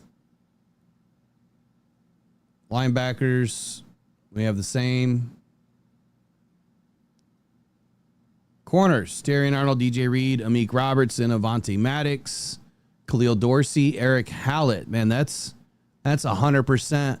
We're locked in there. Darian Arnold, DJ Reed, Amik Robertson, Avonte Maddox, Khalil Dorsey, Eric Hallett. The only difference is I have Avonte Maddox as a safety. I mean, that's where he's been playing. His safeties are Brian Branch, Kirby Joseph, Rock Ya-Sin, Ian Kennelly, no Lawrence Strickland. So, I mean, close, right? We're close. There's just some little nuances here between a few of us. I guess we'll see who's right, who's wrong tomorrow at 4. I may make adjustments today. I may not. It's doubtful that I will. I'm probably going to make adjustments to my practice squad so I can shore that up and try to get a little bit closer. Joseph C., how do you use Voxer? So, Joseph, you just need to go to your Play Store if you're on Android and download the Voxer app. And once you download the Voxer app, make sure that your YouTube handle and your YouTube profile picture are what you use on Voxer. That way we know who you are. And then you go to the Voxer link in the members only chat and you'll see the Voxer link in there. And that'll be open for 30 days for you. And then if you, did you get a membership or did you buy one? Did you get one gifted? Either way, if you bought one, you're in. If you got one gifted, you're in. It's just the gifted, if you don't keep it, then the Voxer app will go away. As far as the chat, we update it like every 30 days.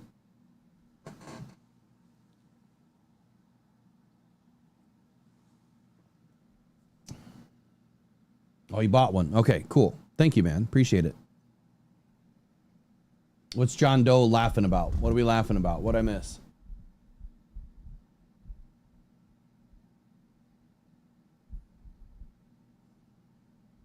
Is Hooker getting cut? Probably.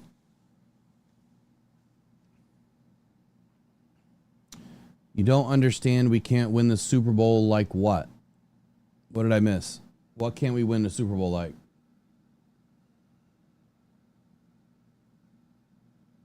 By cutting Hooker or keeping Hooker? Is that what you're talking about? Hey, Joseph, I'm glad you're here too, man. Appreciate you. Don't forget to call in this year, right? It's just having a conversation between us fans. More importantly, it's to get your takes. You don't have to use your name. You don't have to. You can call in and use a fake name. Actually, people do it all the time. Mike P got me on one. He called in last week or something and used a different name, I guess, which is funny. It's hilarious. Yeah, you can use whatever name you want.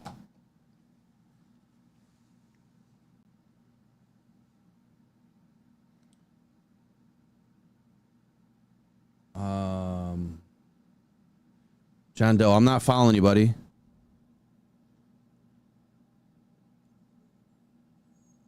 I don't know what you're talking about.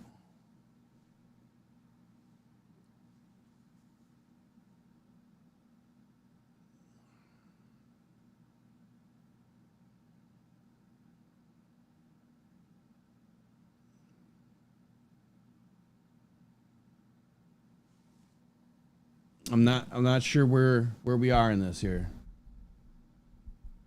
Robbie Ones, good to see you in here. And thanks for all the likes this morning. So if you guys are new and you haven't subscribed, please give us an opportunity today. That will be wonderful. Also, during the season, this is what we do, 8 to 10 every morning. It's going to get earlier and we will stay later. We will do pop-ups for live news, breaking news. But the likes, so the way we can get out to more Lions fans just like you is the more engagement that we get. The likes are important for that. And the way we reward all of the audience members is we don't turn on the ads when we get to a certain level of likes. So it's 75% of how many people that we have in during the live stream. We like to get to at least 75 likes before 8:30. We usually don't have any less than 100 people in on most days, but as the number grows, it's just 75%. So get in, like it right away, get in early to the show and like it, and then come back. That way you don't have to worry about it. Oftentimes we'll start the show and everyone's already liked the darn thing. That helps us get out to more Lions fans just like you. So if you don't want clickbait, if you want good, hard, honest, transparent media and information, we highlight some local writers from time to time. We use, some of their information to kind of help guide us through the season as well. Tim Twentyman does a great job. Justin Rogers does a great job, and others that we will highlight throughout the year. Then there's the Detroit Football Journal. It's where I'm writing right now. I'm hoping to get more writers. So if you guys want to write, you want to write under a ghost name, I don't care. If you want to write and put up some content of what you're passionate about the Detroit Lions, you've got a place. All you got to do is email me, mailbag@rockdown.com. I'll get you set up. You can start writing today. Just let me know what you want to do. We'll make it happen. It's super simple to write, and there's a couple of different ways we can do it. You can just send me your raw, unedited version. Put out your thoughts. Send it to me. I'll clean it up. We'll put it out there. We'll keep it 100, man. I'm not going to change your stuff. We're just going to make sure it's edited in the way that makes sense. So there's a lot of different ways to help out the channel, be part of the channel. Just be part of the group, man. Be part of the Lions fandom and put yourself out there. There's nothing wrong with that. Take 10 minutes a day, write a little article, put yourself out there. Do it 3 times a week, whatever. Do it once a week. Whatever you're passionate about. I don't care if you want to talk about defensive ends till you're blue in the face. Go for it. I don't care. That's your prerogative. But we'd love to have you part of the channel to do that. We can all have great conversations about it later. That's the fun part about it. So, anything else? Final questions before I get out of here?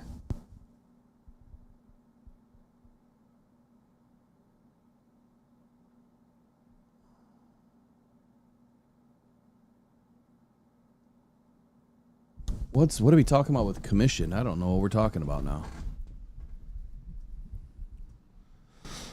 Okay, so John Doe, you're talking about Hendon Hooker in here. You're saying that if we cut him, we have 7 with Hooker. We got obliterated. And I'm still not following. John Doe, just put this in the chat. Okay, I see it. We can't win with Hooker. We can't win a Super Bowl with Hooker. Okay, I get it. So you don't like Hooker, you don't want Hooker, and I get it. So I'm in the same boat, man. Even though Hooker was my draft pick, I still believe he has an opportunity in this league. I said this morning. I'll say it one more time. Hendon Hooker, I think right now is up against a new offense, a new offensive coordinator. I think he's struggling a little bit because we didn't see this from Hooker last year. I thought that we saw a player that was starting to rise. I thought that we saw a player that was playing pretty well when needed. Obviously, the Lions did not trust him in the playoff scenario. They brought in Teddy Bridgewater for a multitude of reasons. I firmly believe it was for depth, 1, 2, competency, and 3, familiarity with the scheme and being able to execute. Teddy brought that to the team, as well as a guy that could help Jared Goff navigate, right? Thankfully, they brought him back because we needed him for a couple of plays. He went in, did his job, got out, but they didn't trust Hendon Hooker to go in and lead this team. And that was telling, but it was also his first year, right? It was really his first season. And talking about developmental players or projects, I think they're two totally different vehicles. You have developmental players like Hendon Hooker that you're bringing in to develop, right? The video that I'm going to drop later today, there's 2, right? There's one about a trade that's potential. And then there's another one about the issue, I think, behind the scenes with Hendon Hooker. And I think it'll be enlightening. So I'm not going to give you all the details right now, but I think it'll be enlightening if you give it a shot to watch it, what I'm trying to say. And yes, I'm going to call somebody out.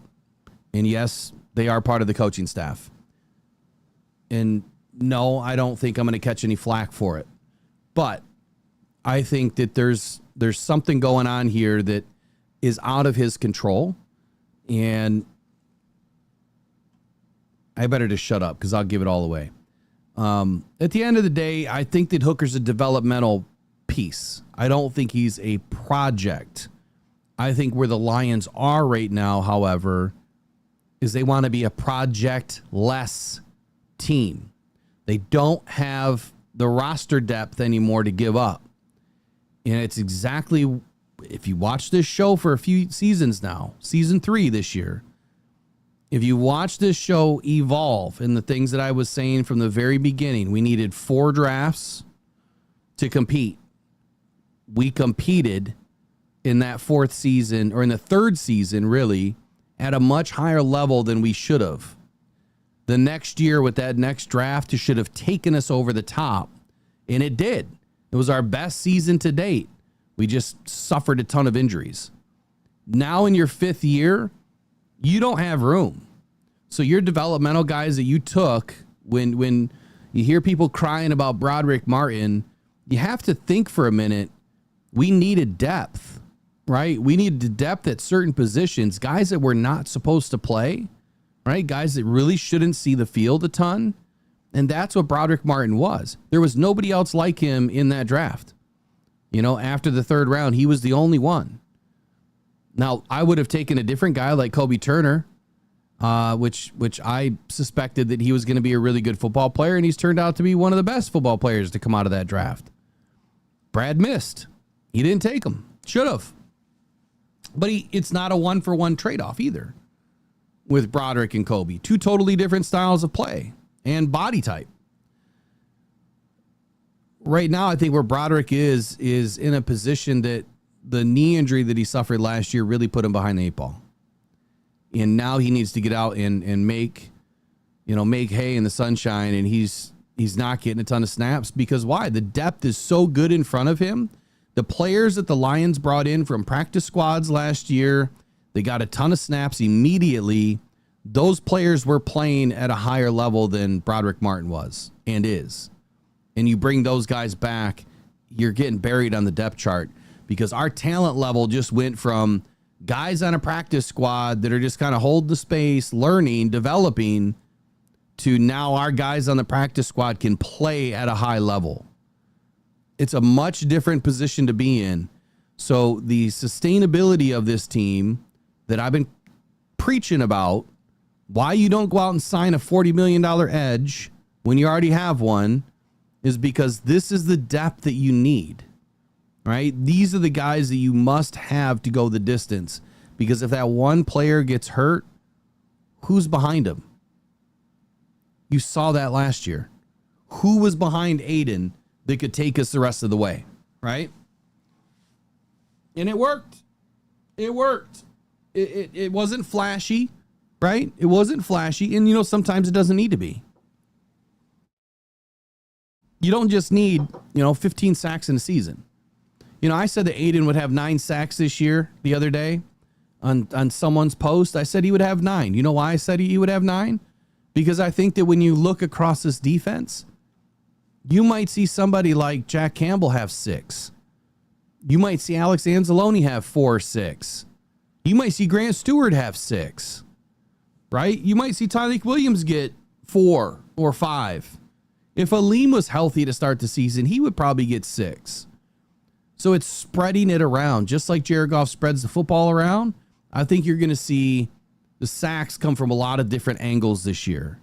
And you're going to spread that football around, right? You're going to spread the stat sheet around. You don't need a guy to go in and get 20 sacks a year.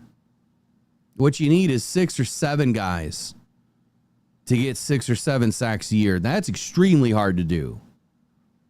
But if you can do that, if you can do even part of that, you're going to see a much better defense overall than just one guy, right?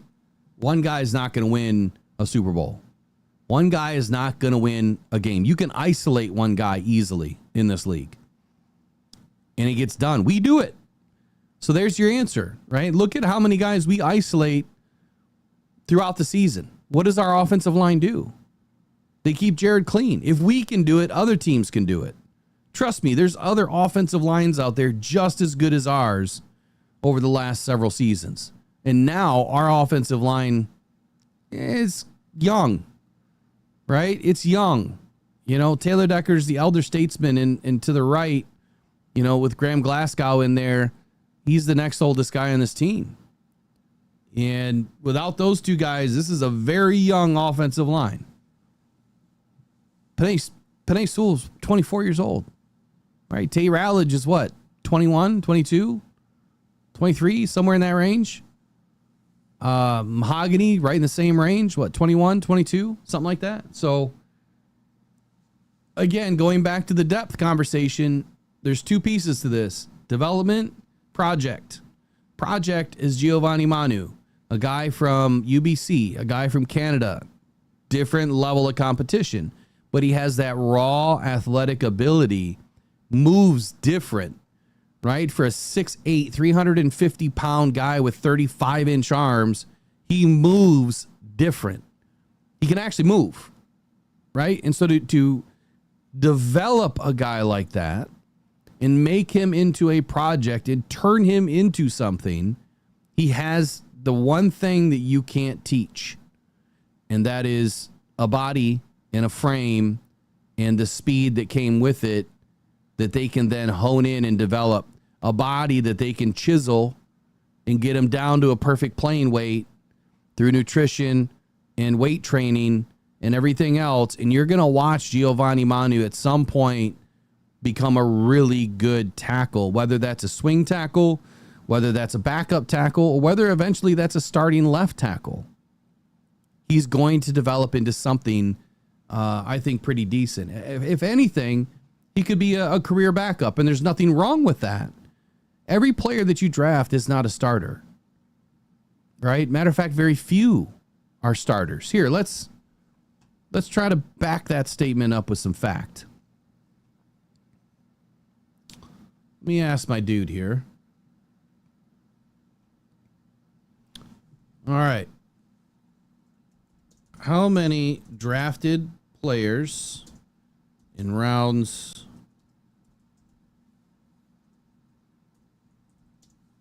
4 through 7 start in the NFL, start a majority of games they appear in the NFL? Let's just see what it says.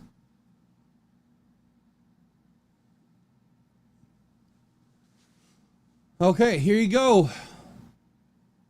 According to a study published by Forbes using the Pro Football Reference data, out of 595 NFL starters at the beginning of the 2014 season, and I'm sure I can find a newer one, round 4, 64 starters.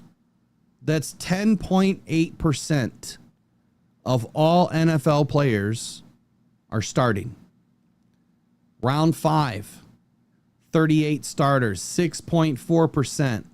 Round 6, 29 starters, 4.9%. And round 7, 25 starters, 4.2%.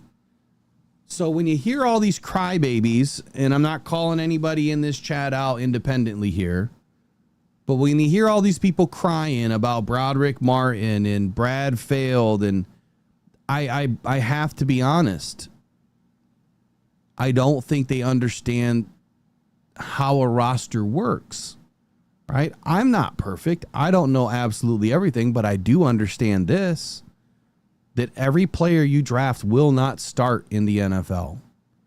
But every player you do draft can be significant depth value for your team. And we know one thing to be true with Brad Holmes is that they believe in depth more than anything else. And we saw why last year.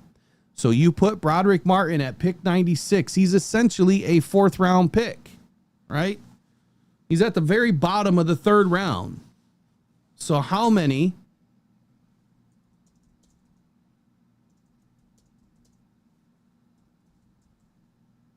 now we're going to ask how many for rounds 1 through 3.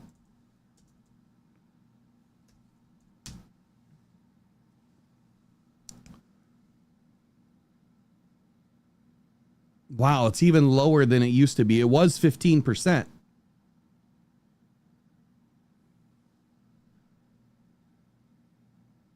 So rounds 1 through 3 make up 55.6% of starters in the league. And round 3 is 11.1%. That's even lower than round 4.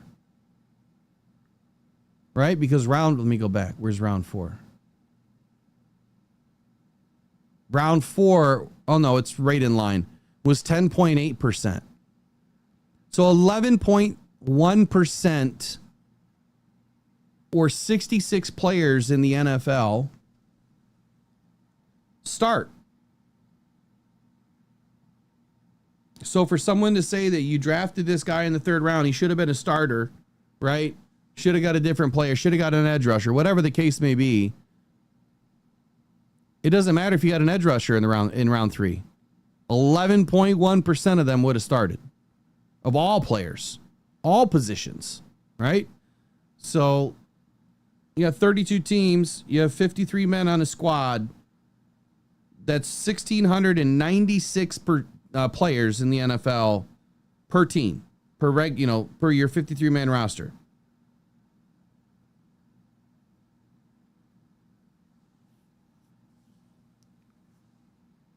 So if I were to do 11%,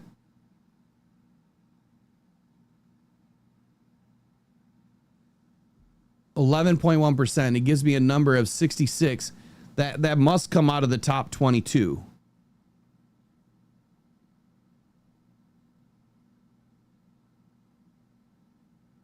It's got to be, because the top 22 would be 704 players, and 11% is 77 players. So it's pretty close. So it has to come out of the top 22. So the point that I'm trying to make here is round 3 is more volatile, right? It's less likely that your hit rate is going to be what it is. I mean, Brad Holmes is hit. You have to look at the quality of the depth that he's put on this team and the quality of the starters, right? Through 5 drafts, he's brought in 7 first-round picks, I believe. And all of them are some of the best players in the world, right? His pick with Amon-Ra St. Brown hit. Shouldn't have, but it did. That's one of the rarities.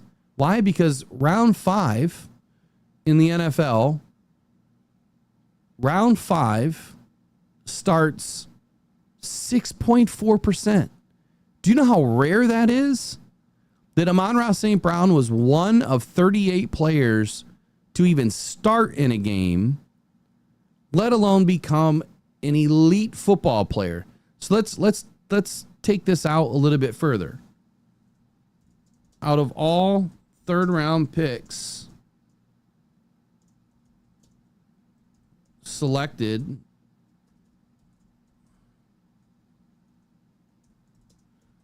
how many became elite in their position.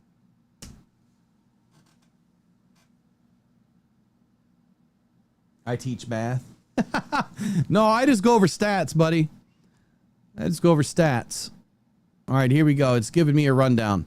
Notable third-round elite players from 2000 to 2024. Right? 24 years. Taking a look. There might be a few more. Russell Wilson. Jason Witten. Ty Hilton. Justin Simmons. Travis Kelce. Jari Evans. Frank Gore. Mike Daniels. Steve Smith Jr. Oh, I love Steve Smith, man. Love Steve Smith. So those are some of the names that came out of the third round.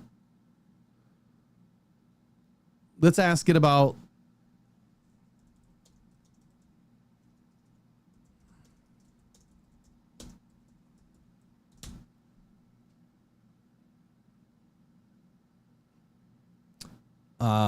fourth round for Amon-Ra St. Brown.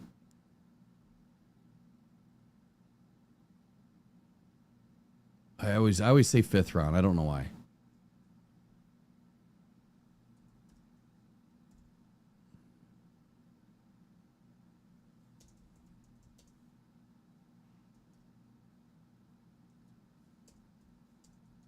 So I'm just going to have it do 14 years. We'll go back to 2010.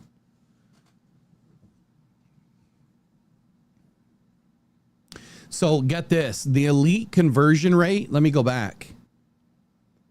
The conversion rate. Elite is a higher bar, obviously. And you will know better than most that a starter doesn't mean impact. So defining the elite players who were top 5 at their position for multiple seasons, Pro Bowl or All-Pro selections, are cornerstones of their franchise or their scheme. Those are what it's considering elite football players. So out of roughly 1,000 plus third round picks since 2000, only 3 to 5% have ever reached elite status by the definition that I just gave you. That's 30 to 50 players in 25 years. Just think about that for a moment. 30 to 50 players. So you're talking a player or two a year, right? That's significant. Significant. So for fourth round, there were roughly 400 to 450 players drafted in the fourth round in the last 14 years. Out of those, only a small fraction reached elite status. Again, top 5 at their position for multiple seasons, multiple Pro Bowl or All-Pro selections, franchise cornerstone or major scheme driver, right? Your estimated elite hit rate between 2010 and 2024 has an elite conversion rate of 3 to 5%. So let's go back. So 400 to 450 players, 3% of them will become elite over 14 seasons. So that's estimated elite players of 12 to 22 players in 14 years. That's about 1 elite player for every 1 to 2 draft classes from the fourth round. Guess who's number 1? Amon-Ra St. Brown. Drafted in 2021 by the Detroit Lions, is an elite slot receiver. Dak Prescott, Kirk Cousins, Zadarius Smith, Geno Atkins, Everson Griffin, David Bakhtiari, Micah Hyde, KJ Wright, Brandon Marshall. Those are players that you think about that came out of the fourth round. Elite fourth rounders tend to be quarterbacks, wide receivers, edge players, defensive backs. The hit rate is low, but the impact is massive when it lands. So if we were to, I'm going to put this in. This is going to be a video. I'm going to break this down a little bit further. And I'm going to get into the crux of what Brad Holmes has done. And we're going to have it evaluated based on these numbers. What should they have been and what are they, right? How well has he done? And I think a lot of you would be surprised to continue to blame, to continue to blame you know, Brad Holmes for something. You know what I don't do? I don't blame Brad Holmes for anything. I guess I'm just going to set this down. I don't blame Brad Holmes for anything other than being elite at what he does. Because that's exactly what he's done. He's been elite. And what I see is a team that is loaded. I mean, just loaded with extremely good football players. There's not another team around the league that you can point to that, I mean, we probably have 10 guys maybe that are in the top 5 of their position. We're pretty close to. If we think about the guys right off top of our head, who would it be? Aiden Hutchinson, Kirby Joseph, Brian Branch,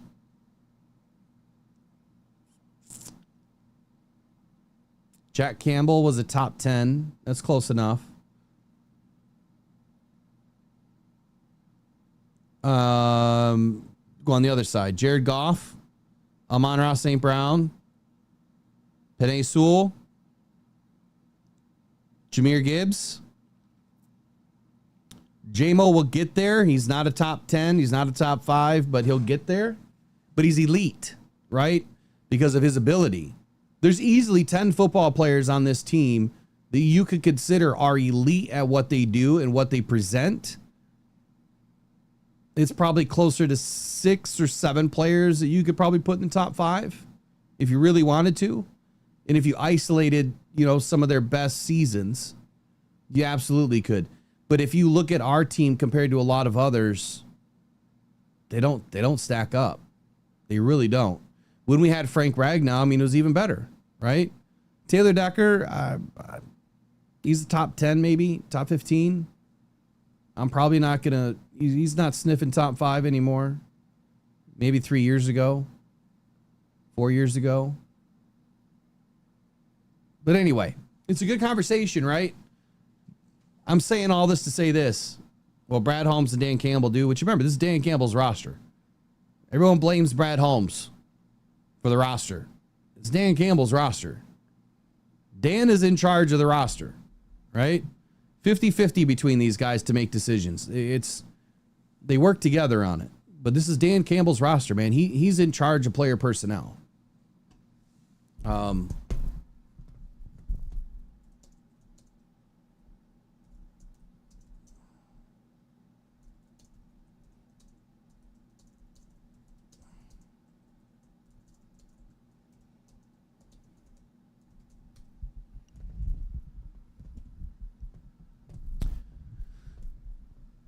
So like Dan Campbell, I just wanted to put this in here real quick. I was trying to look up some of the stuff that they do. But obviously Dan Campbell is, you know, responsible for the evaluation of player performance, scheme fit, locker room chemistry. On CUTDOWN day, Campbell is is the one that's really delivering the news and shaping the active roster based on who he can execute his vision on the field. Brad, on the other side, controls the pipeline, the drafting, the trading, the waiver claims, building the 90-man roster, managing the cap implications, but he works closely with Dan to align the talent with the coaching needs to get down to the 53 and then the overall 69. So they work together, but I would say that Dan probably has a lot more input on who he wants on his team. You know, I don't know what's in their contracts, so I don't know who's allowed to do what.